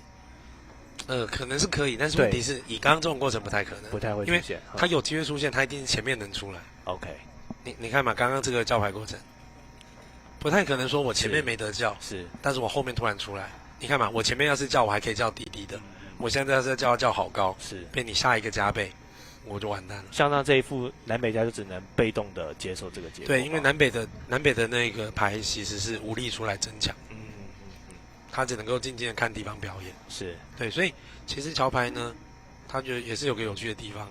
其实有时候我觉得它跟我们人生是很像的，你不会每天都有惊喜，对，但是你不知道哪一天就是可能会出现是什么，所以你要认真过好每一天。就是你每一天拿到的牌，可能就是这个牌型了，那你就尽量去在以不这么大失误的情况下，就把这个牌型给处理好。对，或许今天你失分，或许明天你赢分，但以一个长久的人生来讲，你是正报酬大于负报酬的一个感觉。就是也许今天是平平无奇的一天，是，但是你认真的去过，每天都还是可能有些惊喜。是，这是桥牌人生。对，真的真的。那老师打那么多桥牌，有没有观察到喜欢打桥牌的人，在做人处事上，或者在下一些决策的时候，比较大家都共同有的一个特质？如果说呢，桥牌打得好的很多，像一些企业家，像我们刚刚看到张忠谋先生，还有黄光辉先生都在现场，很可能他们在商场上，或者是做很多事的决策上，可能他们思考是比较弹性的。是，对，因为他跟打桥牌一样，你常常要面临不充分的资讯，是，你在跟甲方谈一个合约的时候，就跟叫牌一样，对，我们就提条件，然后叫合约。你不晓得他有什么筹码，是你不晓得他的底牌是什么，对不对？但是你看，我们做个比较，举个例好了，围棋，围棋，我们拿围棋跟桥牌来比较的话，其实都是很好的记忆，对。但是它有个地方很不一样，围棋的资讯是充分的，因为每一手棋都在台面上，是。你只是不知道对手想什么，对，但是局势是就是在确定的，对对对，跟桥牌不一样，每个人拿到牌，你有3家的牌看不到，所以他的资讯是有很多不充分的地方，是，此时做的决策涉及的问题是相对比较又复杂一点，但是这也间接的使得他进入障碍比较高，所以说你会看围棋有很多小朋友，对，他可以学得很好，年纪很小他就学得很好，我小时候也学棋，是。但桥牌你年纪很小要学得好，就难度高一点，是因为他的心智发展，抽象思考能力还不到，所以就是像 QQ 老师说的，可能小朋友先学迷你桥牌哈，我们先不要把叫牌的部分搞得那么复杂，先学看牌型、正常逻辑的应对，然后有了一个程度之后，再打合约桥牌。这是现在台湾的主流的推广方式，就是说迷你桥牌，但可能 QQ 老师刚刚讲过，我就不赘述。其实我们在看的过程会发现，叫牌其实是一个很复杂的过程。真的，我觉得桥牌的精髓就在于叫牌。对，那么小朋友他连牌都不知道怎么出，所以这时候就先让他省掉叫牌这个过程。是，让他玩迷你桥牌玩了一阵子之后，他至少打牌没问题了。这时候开始再来讲他叫牌是比较循序渐进。哇，叫牌真的要有一定的资历跟经验之后，你才可以在适当的时机点叫到正确的合约。好，我们来看一下哈，刚刚那21牌，你看嘛，没有胜负，2桌都有14黑桃，都是4黑桃加1，所以说没有胜负。然后呢，在第22排，现在我们其实发现就是另一桌，也就是画面上宣达这一桌，其实他们进行节奏比较快。那另一桌刚刚在22排，也就是现在主画面这一排，是西加4红心加2。好，那我们来看这一排，一样也是4红心叫到4红心，所以这一排优势不会有什么胜负了，因为东西方只要不要把合约做垮掉，对，就基本上就不会产生什么失分，就是稳定多30分、60分而已。善用东西家的这个红心牌面的优势哦，就稳稳的把这一个合约给拿下。对他不可能垮的啦。对。那我们来看另一桌吧。所以有时候拿到这样牌型哦，好了，我觉得大胜负有可能来了。哦，这一桌23副这一副牌有大胜负哈、哦，有可能啊，不能说一定。哇，因为喊到65王哎。对啊。OK， 所以北家喊这个65王，他的思考是哈，我们来看南家开喊 ENT， 他在他的教牌制度上大概是有15到17点。那南家我们看几个点？433321，南家有16点。那北家呢？我先确认一下，主持人知道点怎么算吗？不是那么清楚，但大概知道。就4321这样子。AKQJ 就4321。是。那为什么要算点？其实说真的，9号跟2号还是有差的。是。但是问题是你不可能每副牌都把每张东西都加起来。没错，这样子太久了。对，我们又不是机器。对。所以后来其实桥牌就统计过，有一个人做法就是他统计是说，比较容易赢到的其实是这些大牌。是。所以大牌数量越多，代表你牌越好。是。那 A 的价值又比 K 高，所以它就比较把它量化。是，就变成4哈。这个就是很久以前西方一个叫高伦的人发明的。OK。所以这种计算点力的制度叫做高伦计点制。高伦计点制。对，高伦计点制是最普遍使用的一种判断牌好坏的方法。尽管它不见得那么100%准确。对，但是也是个大概的方向了。初学的人一定用这个方法。所以我们看北家，他光是3个 S 就已经12分保底。对，那你看他 AAA 12加2个2，他就是16。南家有15到17点，北家有16点，他们超过30点，就很接近一个有满贯的实力。那再加上北家5张梅花，你有某一个花色张数越多，其实就表示你有机会取得更多银灯。对，所以北家有16点，再加上5张梅花，所以他就决定叫到满贯。所以南北家这个牌型真的是很漂亮。好，那我们先预测一下好了。南北家这个满贯呢，梅花大概可以吃5灯，因为东西方的梅花是3张分配。对，你就这样想，南北家只要把梅花 AKQ 打掉，敌方梅花就完全没有，剩下这2张都吃到。所以南北方有5个梅花，红心 AKQ 这样8个，黑道 AK 10个，是方块 A 11。这个昆杰克给人家吃1个 K，我就会有多1个方块，所以南北方可以顺利完成65王。他们现在就疯狂的把对方的梅花先消耗掉。对，你把梅花洗光，他现在很开心，他后面就稳吃了。对，所以他这65王是一定可以做成，是一定可以做成的。我们来看另一桌吧。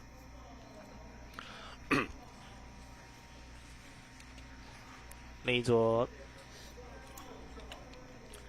正要叫牌，所以这一局的胜负取决于这一桌能不能也叫到6NT。好，我们来看看。如果叫到6NT，可以把这牌打平。是。如果叫不到6NT，要大输1牌。哇，那这一来一往又是此消彼长的一个大分了。那万一你不小心过头，乐观过头，爆冲到7NT，那你要输更多。OK，叫超过跟叫不到都是输，但输叫超过输更多，因为叫超过的你是还要得负分。但是这牌不太可能叫超过，所以关键只看南北方能不能叫到。是，好，我们来看一下南北方待会怎么叫，还有东西方在这个牌型上明显劣势的情况下，他们能够透过叫牌怎么样的尽量去减少自己的损失。以这牌来讲，东西方无行为能力没有任何的，他没有任何的行动空间，完全只能看南北方表演，所以就考验南北方自己的默契。对。有的牌呢是，我即使抢不到合约，我也有一些努力空间，但这牌是完全没办法。北就直接喊6了。对，你看了直接喊6。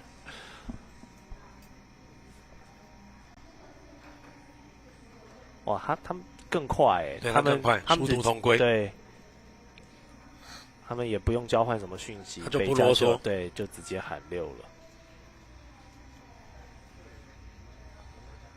然后接下来就是牌型不断的消耗跟计算，基本上也就是这把没什么，这把一定会做成的，一定会做成。这把也没什么失误空间。是。所以我们一圈14副牌总是会遇到几副这样的可以做大局的牌，就看选手可不可以把握住或者守好。对的，对的。但是偶尔你也会发现都没什么大牌。对啊，就是比较无聊的牌型这样。但是也有的牌，哇，大牌好多。我们有时候就戏称说，哎，这是打篮球啊，篮球比数。是是是。好，我们来看另一桌结果出来没？有吗？另一桌已经完成了。就是这没有什么问题的。哇，最后拿了1440哦。对，他最多就是给东西方房家吃一个方块 K。是。所以首方只吃到1凳。对，但是这个结果已经注定了，另一桌也是这样的啦。所以我们先来看这边。好，主持人，我本来想考你一下，你看看说这一步是谁先开？这一步，你说开牌吗？对。我只是考你看，你记不记得刚刚那个丢了啊 ？OK， 好，西家先喊出了 pass 哦。事实上，这一副牌西家的牌呢，有的人就会拿他的牌开2黑桃。对，因为他黑桃优势嘛，明显优势。他有6张，对，就符合我刚刚说的，牌不好，但张数多，开喊。但是因为他太弱了，有些人对那个弱牌开喊，他还是定了一些基本的标准。就是可能弱于那个标准，是，但是有些比较积极的销售，他拿西家牌是会开的，是，但确实也是比较尴尬。西家虽然黑桃牌型多，但他的队友东家也是只有943，然后另外这样其实是够的了，够加起来9张。但是北家拥有 A 跟 Q， 然后南家 K， 对，就是南北家的黑桃虽然不足，但他们的数字都大。但是你看，只能吃2凳，因为2张打下去会撞在一起。好，那现在呢？这一把就是东西方没有叫，南北方就是很正常的叫到4红星。4红星，最后以红星来当主导。这个4红星就要看攻防了。垮掉的机会是很大的。是，因为我们来看红星东家有 KQ， 他躲在 A 的后面，这个就是涉及桥牌的出牌顺序。因为我们的出牌是顺时针出牌，所以。你位于顺时针的下手方的时候，你就可以你是有利的，因为你可以等着他。对，他出 A 我出小，对我就不会牺牲掉了。对，所以我们可以看得出来，东家必有红心 KQ 是必吃得到的，而且你看还有2张小王牌，是可以去垫，又有一个方块 A， 所以东家已经有3个铁银凳，然后西家这个方块 Q 本来可能吃到，但是这个西家他有点冲动的在手工把它攻出来。对，就我记得有时候想问，像手工这个时候。如果他才确定要出方块9跟 Q 的这个选择，他通常如果你确定出方块，依照一般人的型号，2张会出大，会先出大。对 ，OK。所以其实西家这个手工已经把自己这一局给打爆了。本来西家唯一可能就这个赢到这个方块 Q，现在他把这个方块 Q 自己送出去，我预测一下这一局应该南北方可以顺利完成4红星。那为什么？就因为他冲这个 Q， 冲 Q。他如果没有冲这个 Q， 他是可以自己吃的，他可以消极等可以吃到他。是。但是自己冲出去就送死了。是。好，我觉得这牌是很可能有胜负的。有胜负。好，我们看牌型就持续在出牌的消耗。只是现在西家就比较辛苦一点，他只剩下黑面的牌了，所以对方只要是有红的，他都只能垫。他其实出这个 Q， 他其实是想要把红心打光，对，然后呢，也许有机会可以王吃，但是其实这把也不是我看到牌才这样讲，他真的是不太恰当，因为他王才1张，对啊，他代表少，他代表庄家只要一上手，清1轮王就没有了。你看现在就是这样，东家打出方块想给他同伴王吃，但他没有了，是，所以当你自己王很少的时候，你就要慎重考虑了，我还不要采取这么积极想要王吃的这种打法。他这个就是就我打个比喻好了，这是有点神风特工队式的攻击，对，牺牲打，他希望赶快把它打成短门，对，产生王吃。那你如果王牌比较多的时候，这个打法成功性比较高一点。像我觉得西家现在就是这样，他只能不断的垫牌。那我也想作为一个新手的角度来问老师，像我们垫牌的时候，他垫7，但他明明最小的是2。他为什么要不选择丢小？这就产生跟他的信号有关，也还是又回归到信号。就是知道看到的信号是怎么约定。但是我记得 QQ 老师在上一场他讲过，那个时候主持人你可能听不懂，他讲一个什么正信号、反信号，有没有印象？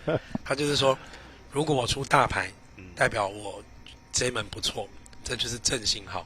那如果反过来，我出大代表我这一门不好，这就是反信号。那可能有人观众或主持人会想，那为什么什么是正，什么是反？他一般是这样分法。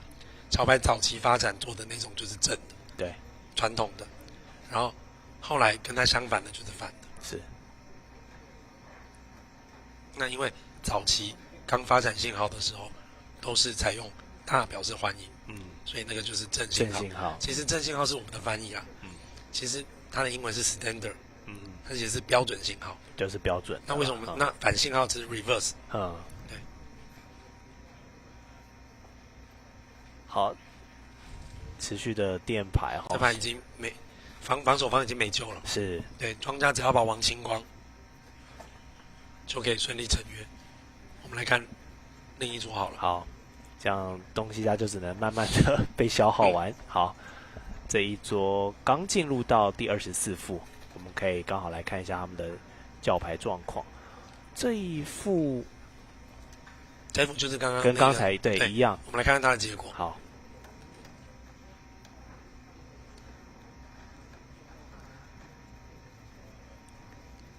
刚才的西家我记得是，好像是先一个 pass 哈，他没有直接给，对他没有直接给黑桃去告诉他的队友他手上的牌型，所以西家现在呢，从叫牌就说不定有可能看西家怎么叫，西家有可能叫，如果他有可能叫二黑桃，先叫个二黑桃，那叫牌过程就会产生不一样了，这种叫呢，趁他还没开始，我们介绍一下。像这种牌弱但张数多，我就先叫比较多的，我们就一般把它称作弱牌抢先叫。弱牌抢先叫，就是我弱，所以我抢先于你，先叫，消耗你的空间。是。那如果是大陆的话，就把它称作阻击叫，阻挡攻击阻击叫。英文把它称作。我以为是那个每个人出生的那个祖籍，我想。不是，对，阻挡，我知道阻挡 ，OK， 阻挡与攻击。好，这个西家也没叫一样，对，叫出了 pass。好，这样子南北家都用红牌来做回应。目前第一个产生可能的差别是啦，趁还没讲先预测嘛，才有意思嘛，不然等下就后跑。第一个可能产生的影响是南北方不一定叫到3NT，南北方不一定叫到4红桃，是他有可能叫到3NT，用3NT来收尾。好，看一下，现在叫到2。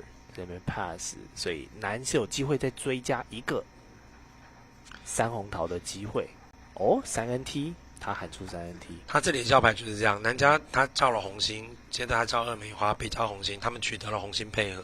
但是南家现在叫了3NT，他给了北家一个选择，就是说请同伴你在红心跟5王中选择。你看我猜对了，是真的就是对，选了3NT。3NT其实死得更快，真的，因为。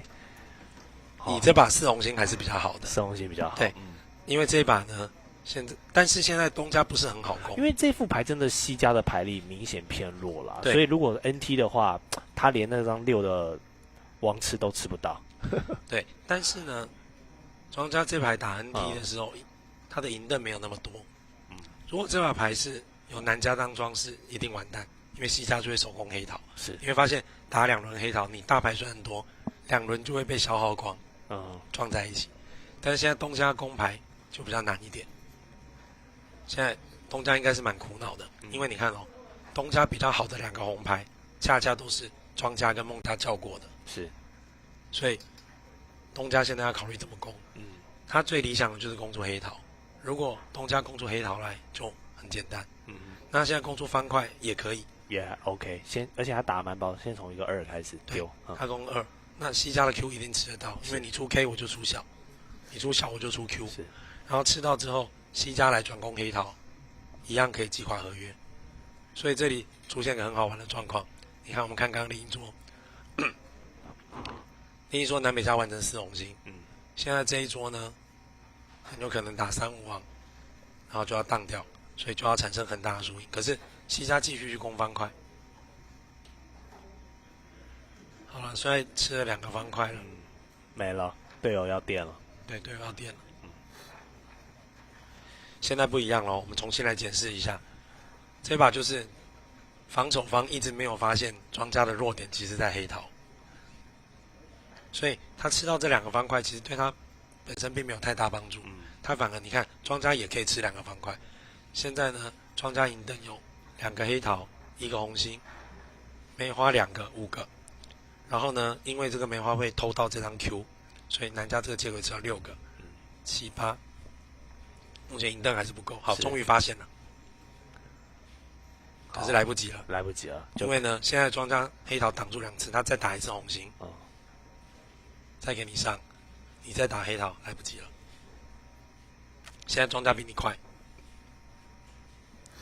好，再来就是彼此不断的消耗了。对，然后北家再打红心，东家可以吃，然后东家可以吃再打黑桃，来不及，现在比你快，所以其实。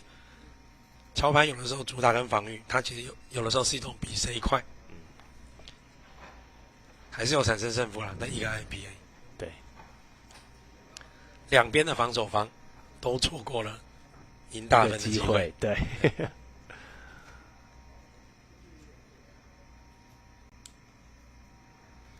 好，我们再来看，现在25牌，所以选手唯一能够稍微讲话的时候，就是在我们一副牌结束之后，他们可以稍微互动一下。很真实的比赛中，过场中通常是规定不行，完全不行。我觉得不是完全不行啦，但是你不能停在那边讲很久。OK， 而且正式国际比赛通常还有一个规定，你不可以用你自己国家的语言讲。对啊，你要用英文 ，OK， 英文，了解至少也要让另外2家知道你刚刚在讲什么，这样子，对，不然我就可以提出异议。你是不是私下沟通什么？因为刚刚打完女选手讲了一些，对，应该说可能在问说待会要喝什么饮料也可以。其实简短交流一下没有不行的，是。但是你如果时间比较长，那你说就违规吗？这个其实也没有硬性规定到说你完全不能讲话。它有的时候就是规范跟礼节的层面是。有的东西是违规，对，违规表示不行，甚至可能会受到处罚。礼节问题就是不太礼貌，但不太礼貌可能没有罚则，是，还是可以。但是有纪律的选手，对自我要求高的选手，你不是只不违规吗？是，你礼貌也要遵守。那会不会有桥牌选手可能逢年过节的时候跟家人打麻将的时候，就觉得为什么大家在牌桌上一直讲话？因为我们平常打桥牌是不讲话的。那不太一样嘛，是。你如果麻将比赛的话，那我相信可能也会有些要求。你今天家里打麻将那是社交，对，那是交易嘛。我社交桥牌我也会聊天啊。是。主持人因为讲到麻将我们再讲一下桥牌跟麻将也有一个地方相似不一样之处它有相似跟不一样的地方。它相似的地方就是它也是资讯不充分。对，我一个人看不到3个人牌，3家的。但是它有个很不一样的地方，桥牌要跟对面搭档合作。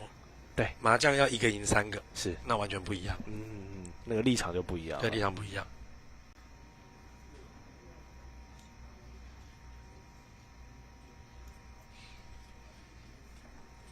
好，我们看25副主画面这边呢，南北方叫到了 ENT。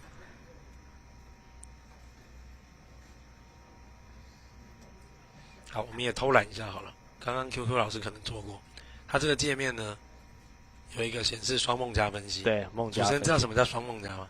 我知道梦加，但双梦加我倒没有那么清楚。QQ 老师大概没讲了。对，对，他主要聚焦在专业上。双梦加是这样讲梦加是不是可以看得到的牌？对，梦加就是我们庄家确定之后，他的对面，然后他牌是不是开着？对，就开着亮牌的。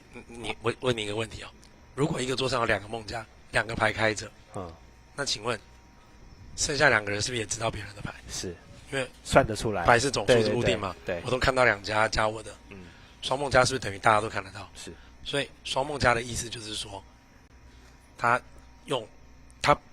不管几率那个问题 ，OK， 他完全就是最理想。他就假设我是电脑，我都知道你4家牌，我去做最佳的攻防 ，OK。所以当你显示双梦加分机之后，他就是告诉你，现在南家出任何一张红心，合约都能做成，等于就是刚好做成。等于是刚好做成。那如果可以多吃1等，就会显示一个1，一个1，然后呢2就多吃2次。是啊，做不成呢，它会显示红色，它就红色代表做不成。所以有的时候我们点这个双梦加分析呢，其实也蛮有趣的。很快就可以你会看到说，他如果出这张会成，他如果出这张会当好。你看，我们来看右下，你看这里就有了。对，他现在就告诉你说，南家如果现在呢去打黑桃，南家现在吃到换南家嘛？对，他说南家如果打黑桃，合约都可以做成。是，但南家如果去打红心，可以多，会当哦，红色的红色就是会当掉啊，多的那是绿色。是。所以出牌顺序也很重要哦，这都是电脑已经用这个最佳配置去算过了。对，曾经有人质疑过说，他就看着牌嘛，他说电脑有没有搞错？我们后来发现真的没有错，真的没有错，因为就是几率问题而已。对，只是你没想到，是因为电脑它可以推算出一个很奇特的过程，但是你一下想不到。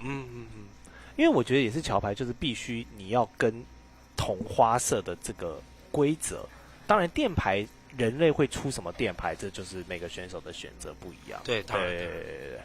或者是说，为什么它叫双梦加分析？桥牌呢，一定是要照着几率走。双梦加分析就是告诉你，它不是照几率，它是完全看到牌。它就看到牌的过程中有没有一条成功的路。是。那所以它显示的这个东西，有的时候它显示这样打会成。对，但很可能世界冠军也不会这样打，因为这可能违反几率。是，但这个也是我们这个随着电脑进步比较后期电脑系统才有的东西。早期可能老的桥牌玩家，他们那时候他们没有这种东西是。所以其实这种现在就像我们现在很风行 AI 的趋势，是。其实它对桥牌的桥手的训练也是有帮助的，一定。就是比如说我看到一副牌，我除了自己讨论、自己思考。我把它输入这个双梦加分析的工具，它跑出这个，然后我可以辅助我的研究。是，我有点像我之前也是有跟一个老师配合转播过这个西洋棋，他们西洋棋现在也是随着这个 AI 的进步，你下每一步之后，电脑也是马上给你分析出你这个胜率会瞬间加减，就是也是一个期待值的分析啦。对，你看啦，他刚打着打到当掉了，对，现在全部都红色了。是。所以出牌顺序也是赢了6灯，还好一个小分数减50的一个平牌。对，两边都当嘛。两边都当，而且庄家都是北家，所以我们这人类还是跟电脑，我们还是会失误一些了。所以你看一下右下角，其实两桌它不止结果一样，你看它连叫牌过程都完全一样，都是南加一梅花，北加ENT。对。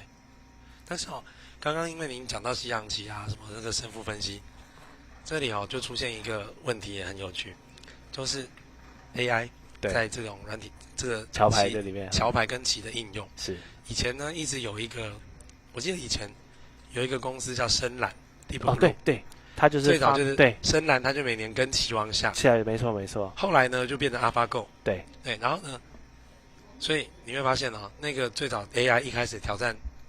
西洋棋没错，对不对？但是现在大家讲的是挑战围棋，为什么？因为呢，你要是论那个 AI 的能力，对，它赢西洋棋会比赢围棋容易，你知不知道为什么？应该是它那个棋子能走的那个，对，没错，应该是这样，就是你西洋棋是盘面上64格，而且西洋棋随着时代发展，它什么西西里开局。什么开局，它其实已经有个固定的套路。对，它固定的套路是比较少的，因为它只有64格嘛。是。那一开始棋子站上去之后又只有16格。是。它的第一步其实就只有几个选择。对，没错。可是围棋有361。对。那就不一样。好了，那再回到桥牌，桥牌的人工智慧又比西洋棋、围棋呢，可能我不能说难啦。对。但是它有一个变数是很复杂的。它人工智慧不能预设成作弊嘛。就是你桥牌的表现，你电脑的表现不可以是基于看到牌，是，你电脑必须是要基于高几率，你要基于高几，所以电脑的 AI 呢，它的设定它的演算法必须是电脑要找到高几率做法，而不是电脑因为看到你的牌，所以去做成功。电脑不能照双梦加分析，所以这就是桥牌 AI 难的地方。你要合理，那当然只是差在。他算的比我们快，对，所以现在这个桥牌的这个发展也没错，它的 AI 发展也很厉害。就自从 AI 的技术出来之后，对所有很多运动，尤其是这种有牌面的然后需要快速思考计算的其实也都有一些变化了。是的，是的。像这个 BBO， 它除了转播功能，它也可以给我们练习。那你可以在线上跟其他玩家玩，对，你也可以跟3个机器人玩。那以前那个机器人就很弱，是，那现在就好一点，好一点了。或者是它有差，可能付费的跟不付费的有差，不付费的就给你比较两光的铜牌。好，最后的合约由南家喊出2黑桃成立。好，那么我们就会发现，南北方其实呢，比较好的王牌应该是梅花，对，梅花加起来有8张，黑桃呢只有6张，是。那要是你同6张，红心还比黑桃好一点。那怎么喊到？我们看看，南加1黑桃，西加2方块，南加2红心，然后北加呢，北加很无奈，2个都只有1张，然后选了原本的黑桃。西加先手他打了3，他其实就是打他自己的1张梅花嘛。对，他就把这一张直接先打掉了。他的用意就是希望等一下可以王吃嘛。Okay. 就像我们刚刚讲那个冲方块 Q 那个，是，你看上一个，我们看右下角24牌，对，他手工冲方块 Q 意思是一样的，只是呢，这一把牌西下的梅花3真是比较顺理成章，因为我就只有1张，是，为什么刚刚说那个他打 Q 牌冲方 Q 是比较冒险？对，因为它是2张，而且你直接把大牌暴露出去，就是表示人家比你大，他就可以直接吃你，是，他的风险是更高的，因为桥牌其实大牌就是这么多，到底攻防的技术在哪里？一般人可能没有注意到，不就是这样吗？我用一个比较简单的说法，你如果技术好，你的大牌会做最有效的运用。简单来讲，我的大牌能消灭别人的大牌，我的大牌不会被消灭，这样你的大牌就运用比较好。那你一开始就冲个方块 Q 出去，你就是直接暴露在炮火中。那他打这梅花3没什么大问题，因为他是小牌，对，而且他一打完就是1张。好，北加思考的有点久因为这不好打到这种合约很扫兴啊。是，但好了，一样偷懒一下，先看一下双梦家最佳结果。双梦家最佳结果目前的显示就是呢，如果北加第一蹬出梅花 Q， 这合约在最佳攻防要垮3，那如果北加出其他的，只会垮2。好，当然结果不一定是这样了，是因为实战攻防不见得能打出最佳结果，没错，因为电脑已经是上帝视角，对，看了，对，选手没有办法看到。好，让我们来看另一桌。好，另一桌的很精彩，这一排又大胜负了，因为我们从这一桌看是小输赢，但是另一桌打出了大胜负。看看另一桌，宣达他们出了意外。你看另一桌1黑桃1武王，我们来比较一下跟这个主桌好了。左上角这边南加1黑桃，西加2方块，南加2红心。但是在这边呢，南加1黑桃，西加它是叫 ENT， 对，而且它2红心是给了 a lot 对，然后 ENT 之后，东家不是2红心，他这时候东家有叫，然后南家叫3红心，差别就在这里了。刚刚我们主桌这个叫牌过程，南家是都在很低的位置，所以虽然我们上帝视角看到南北家合约很不好，但因为位阶低，东西方也掌握不到同伴的牌，所以他也不能做什么。但是另一桌呢，南家被推到了3红心，那现在西家就开始处罚，给了一把，然后3黑桃之后再给处罚，哇！然后呢，这处罚当4个，那1100，这有没有？这就是刚刚我说的嘛，是加倍之后，它的算法不是真的是2倍。这把牌南家因为红色有身价，所以它被加倍以后，倒分的算法是200、500、800、1100，当4个1100。如果没有加倍，当一个100，当4个只会400，是，所以它并不是真的2倍的关系。哇！所以南家叫出了这个3红心之后，东西家就马上察觉到机会来了，对，他们就连追了2个刀，对啊。事实上，这个南家就是有点太冲动了，太冲动了。他的牌其实并不好，而且西家盖这个 ENT 已经摆明跟你讲他牌很好，然后北家又不能行动，他喊3黑桃只是他只是最后跟你做一个选择。其实北家很无奈，还有无奈，北家两个都一张，关键就是3红星的喊。对，关键就是南家如果不喊3红星，这把其实就是静静看敌人叫什么。是，但是你自己现在出来喊3红星，于是你就你把你的暴露出来了，对方的刀就客气了。南家就是跳进雷区了。好，那我们再看回主桌这边，现在主桌就没什么影响了，就是顺顺的把牌消耗完了。对，你就算打到当一个，他现在当一个100，当200嘛，是已经不敌这个1000多的对啊，打分。你再怎么当也不会到1001啊。是，对，所以同样的牌型，可以透过叫牌，真的产生了天差地别，没有错，天差地远的差别。这个其实就是所谓的他把小牌搞大了。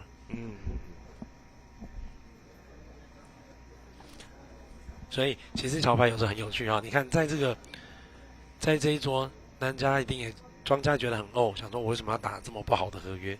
然后还要当2、3个。哎，你看哦，发展过程中已经最多只当1了，但是结果他其实不知道，他不管怎么当，这牌他都是赢的。所以其实结果没有出来之前，都不要放弃。但有时候打一打，我们会看选手，他们就可能就直接亮牌了。这要给一个什么信号，大家就不是这个叫 claim，claim 就是说我已经很确定结果，比如说我全大了，是，或者说我很确定我赢这一顿你的，结果不会改变，我可以节省大家时间。OK， 因为你看有的牌会想很久，对，你在能节省的时候要节省。OK， 或者是说还有一种情况，举个例好了，我明明全部大了，很确定，我就一张一张打，那敌方不知道嘛？他还很认真想他有没有机会，是，就打完发现反正你根本就在玩我这样子。对，那这个就属于礼节的部分。OK， 所以没有规定你一定要 claim， 问题是你这样子一张一张给他打完之后，就有点没意义了，就其实是有点没品。是，哦，所以会有这个问题。所以我觉得这就是礼节层面。OK， 礼节层面，没有规定你一定要贪，一定要这样子。但是你贪的可以节省时间。是。没有必要再给别人无谓的这个凌迟啊，对啊，那不太礼貌啊。是，你明明大家可以省时间去应付别牌嘛。也是我们跟那个 NBA 赢到这个7分以上，你就不要再追加那个道理一样了。也是各个运动的一些潜规则，就垃圾时间啊。是，只是差在桥牌的垃圾时间可以直接 cancel，可是你篮球还是要打完嘛。是。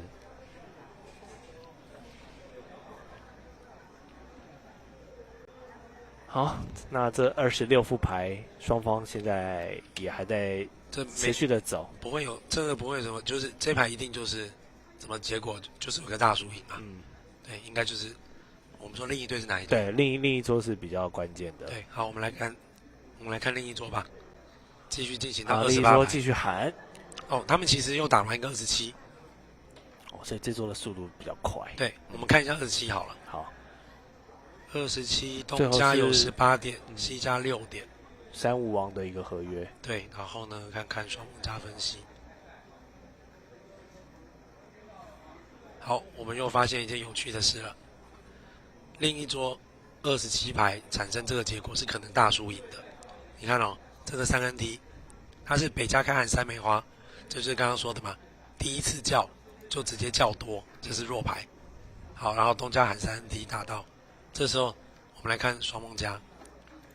南家如果攻出方块，显示是可以击垮的。我这边才看得到了。我这个分析。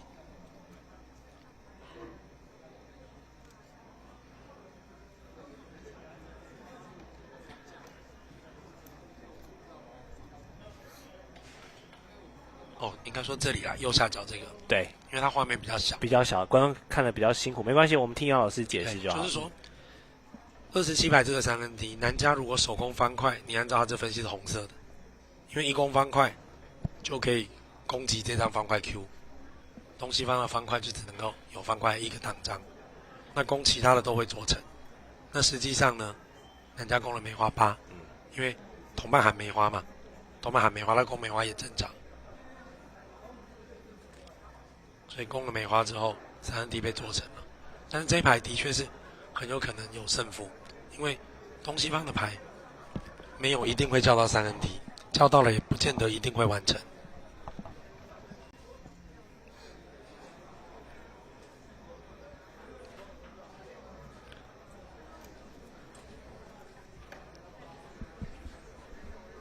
好，我们现在回来看了。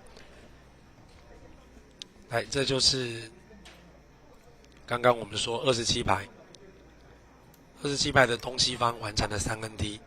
我们先来看这一桌什么结果。哦，开叫直接喊三梅花，跟另一桌一样。一样，对，现在开了一个现在局势都一样，开了一个弱牌抢先叫。这里第一个抉择出现了，不是每个东家拿这个牌都会叫3NT。因为你看哦，敌方开喊三梅花，我也可以选择防御。我王牌这么好，防御你我很容易得分。对，我叫3NT没有一定得分。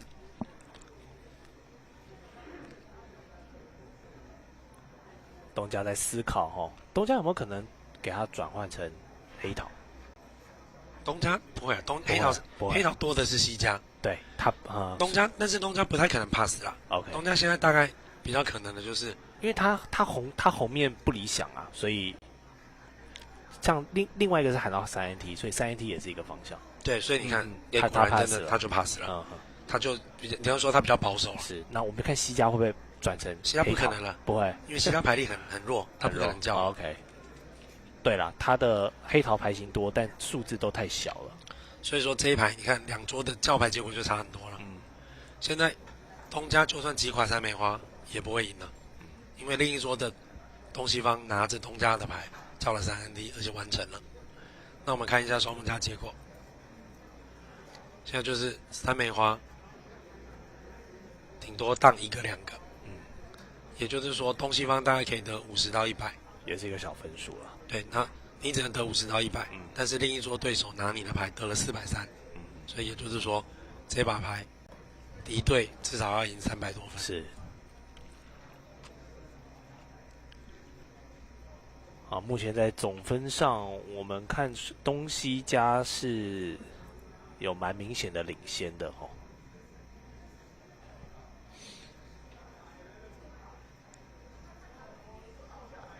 长庚咖啡杯的同学谢月哲跟林伟霆。哦，我刚刚好像前面讲错，我刚刚以为这个三叶刀 double 倒4的乌龙是宣达那边，结果不是，是对手东西的哈，是我们咖啡杯。对，所以对，东西现在你看他们现在的老师说的那个，我们会经过一次分数转换，现在看起来啊，虽然我们这一圈还没打完，但已经是37-5的状况。所以你记不记得主持人记不记得我刚刚跟你说过，我说到13分，9到13分大概是大输赢，对，超过13的那是巨量分数，那要很特别的，可能是出大状况等等。你看这把就是个典型，14分这么多，所以算是东西方靠的第26负，这个算是大进步了。对，大进步。所以如果我们以分数这样来看，尤其现在已经27了，我们已经可以说基本上是东西这边。大概他其实正大队这圈应该就你看第27排又要赢了。对啊，因为你看第27排他们又得430，这把要再补300多分，很可能赢个7分到8分，再加上去，哇！所以40几分比5的话，是一个很大的差距耶。它转换成胜分了，算多，转换成胜分是大分了，也是大分了嘛。比数至少在16-4以上。是，所以这样我们客观来看，这一次的较量就是长庚咖啡杯他们这个组别的整体发挥来说，对，掌握度的更好。的正大这一队掌握更好。正大对，不好意思。对，所以你看嘛，这把9个 MP 的差距，一边430嘛，然后这一桌击垮人家三梅花1等，只能得50，是，所以又输了9分。好，我们先来看另一桌节奏比较快。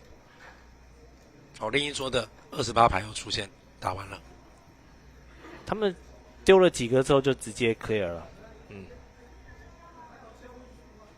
倒不是，他这很可能是另一桌节奏早就进行完了。是，他画面最后会停在最后停在这边。OK， 因为28嘛，最后一排了。但我们看一下好了，28排西家呢有16点5张红心，东家有8点3张红心，所以另一桌的西家，他们另一桌的他们这个东西方这一排的结果没有那么好。他们其实可以叫到4红心，可以完成如果他们叫到4红星，也吃到11灯，可以得450。现在他只得200。是，但是呢，这一把在另一桌最好的结果就是东西方叫4红星得450，所以也就是政大队在这一排也不过最多就输250。250转换是6个 IMP。所以也就是说，现在呢，政大他至少保底有46了，46了哈。对手就是5分，了不起，这把表现很好，也夺6分，也追不回来那么多了。对，那变11而已。那我们就要来看看这一边，就看西家叫不叫得到。好，这边也进入到了这一圈最后的28副牌的最后的校品阶段。这边东西方如果长庚，如果是长庚吗？对，长庚咖啡杯。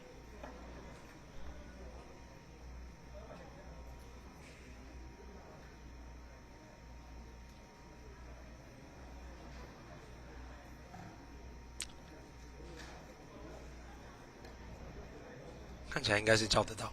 我们来看另一桌是怎么叫不到的。我们看到比较一下，另一桌是1红星2方块，我们来比较差别。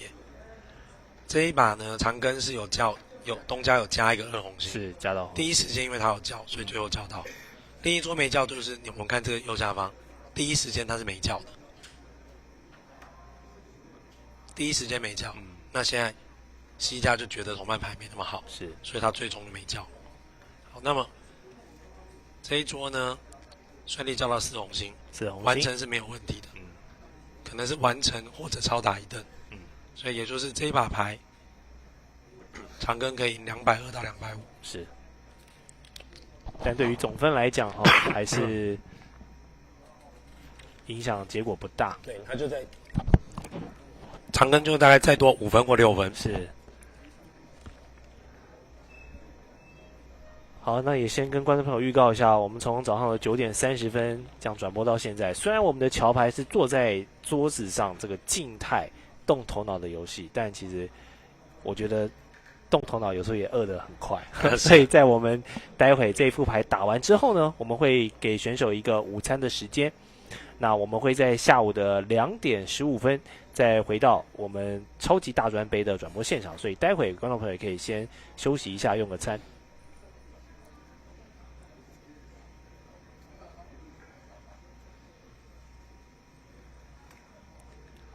老师通常打到这种像你们这样赛程这样一整天，然后接近午餐的后面几局，会不会比较因为随着这个身体机能可能饿了啊，或者干嘛，判断上面会比较受到影响，还是还好？通常还好，还好，因为你午餐前还是早上嘛。对，午餐后的比较危险。然后因为整个你刚吃完哈，你血液集中到胃部，头脑比较空一点，所以就是一般在比赛中，说正式比赛，或者你说甚至国际赛赛程更长，对，大概是这样。我们一般在中午能吃些轻食就好，你不要吃，除非你下一场，因为我们有队友可以轮替，对，可以轮替。除非你下午的第一场你不用上场，如果下午第一场要上场，万一他有时候时间还不是很够，对，轻食能够填饱肚子就好。那身上有时候你可以带一些可以补充能量的东西，然后打到今天整天赛程打完，你到晚餐你再好好吃一顿，是可以。午餐通常不要吃太丰盛。是。刚才有跟 QQ 老师讲到，他说有时候有比赛，他甚至连早餐都不吃。我就说哇，你太厉害了！我说他是天赋异禀，小朋友不要学。这是每个人自己身体状况对，没错。像我就不行，我只要早上有很重要的行程，我好像不吃一点蛋白质，我会觉得我全身不对劲。对，就也变成一种仪式感了。对。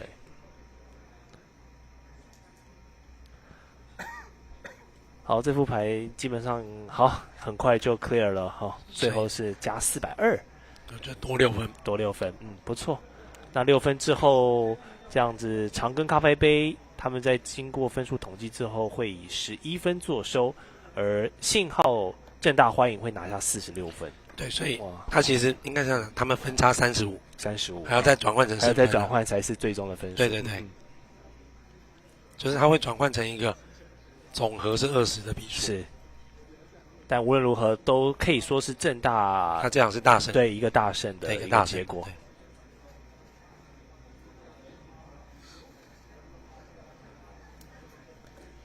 好，通常在打完之后，选手们可以利用这个短时间，有些人会习惯用笔自己记一下。我们刚刚有看到张忠谋先生也是用这个笔记一下。对，会的，会啊，然后再去通常跟大会做一个，因为大会出来的，万一你发现错，对 ，OK，你要及时更正。OK。通常规程都会规定，你错误成绩要在几分钟内更正，是几分钟内不更正就当你接受了。好，那在计分完之后呢，选手们也会先这个下场，然后去用一下午餐。好，那在看完这个上午，我们看了一组是在校组跟一个校友跟跨校组的2场比赛，想问一下我们杨教练，简单讲评一下今年你对于这个超级大专杯，我们刚刚解析了这么多比赛内容，觉得今年的水准怎么样？这个可能还要再看多，再看下午再多看一点，因为校友组、在校组的是他们水平又不太一样，是，对啊，这问题也许晚一点我们再回答看你一遍。OK， 好，那我们的上午的转播赛程到这边好，先稍微休息啊，跟观众朋友也预告，在稍后的下午2点15分呢，我们会再回到转播的现场，那大家可以先休息一下，下午呢会有我董金桥持续跟我们的 QQ 教练以及我们的杨教练继续为大家带来这个精彩的讲评哦，分析很多这个背后的逻辑跟战术的思考。我们先休息一下，待会见。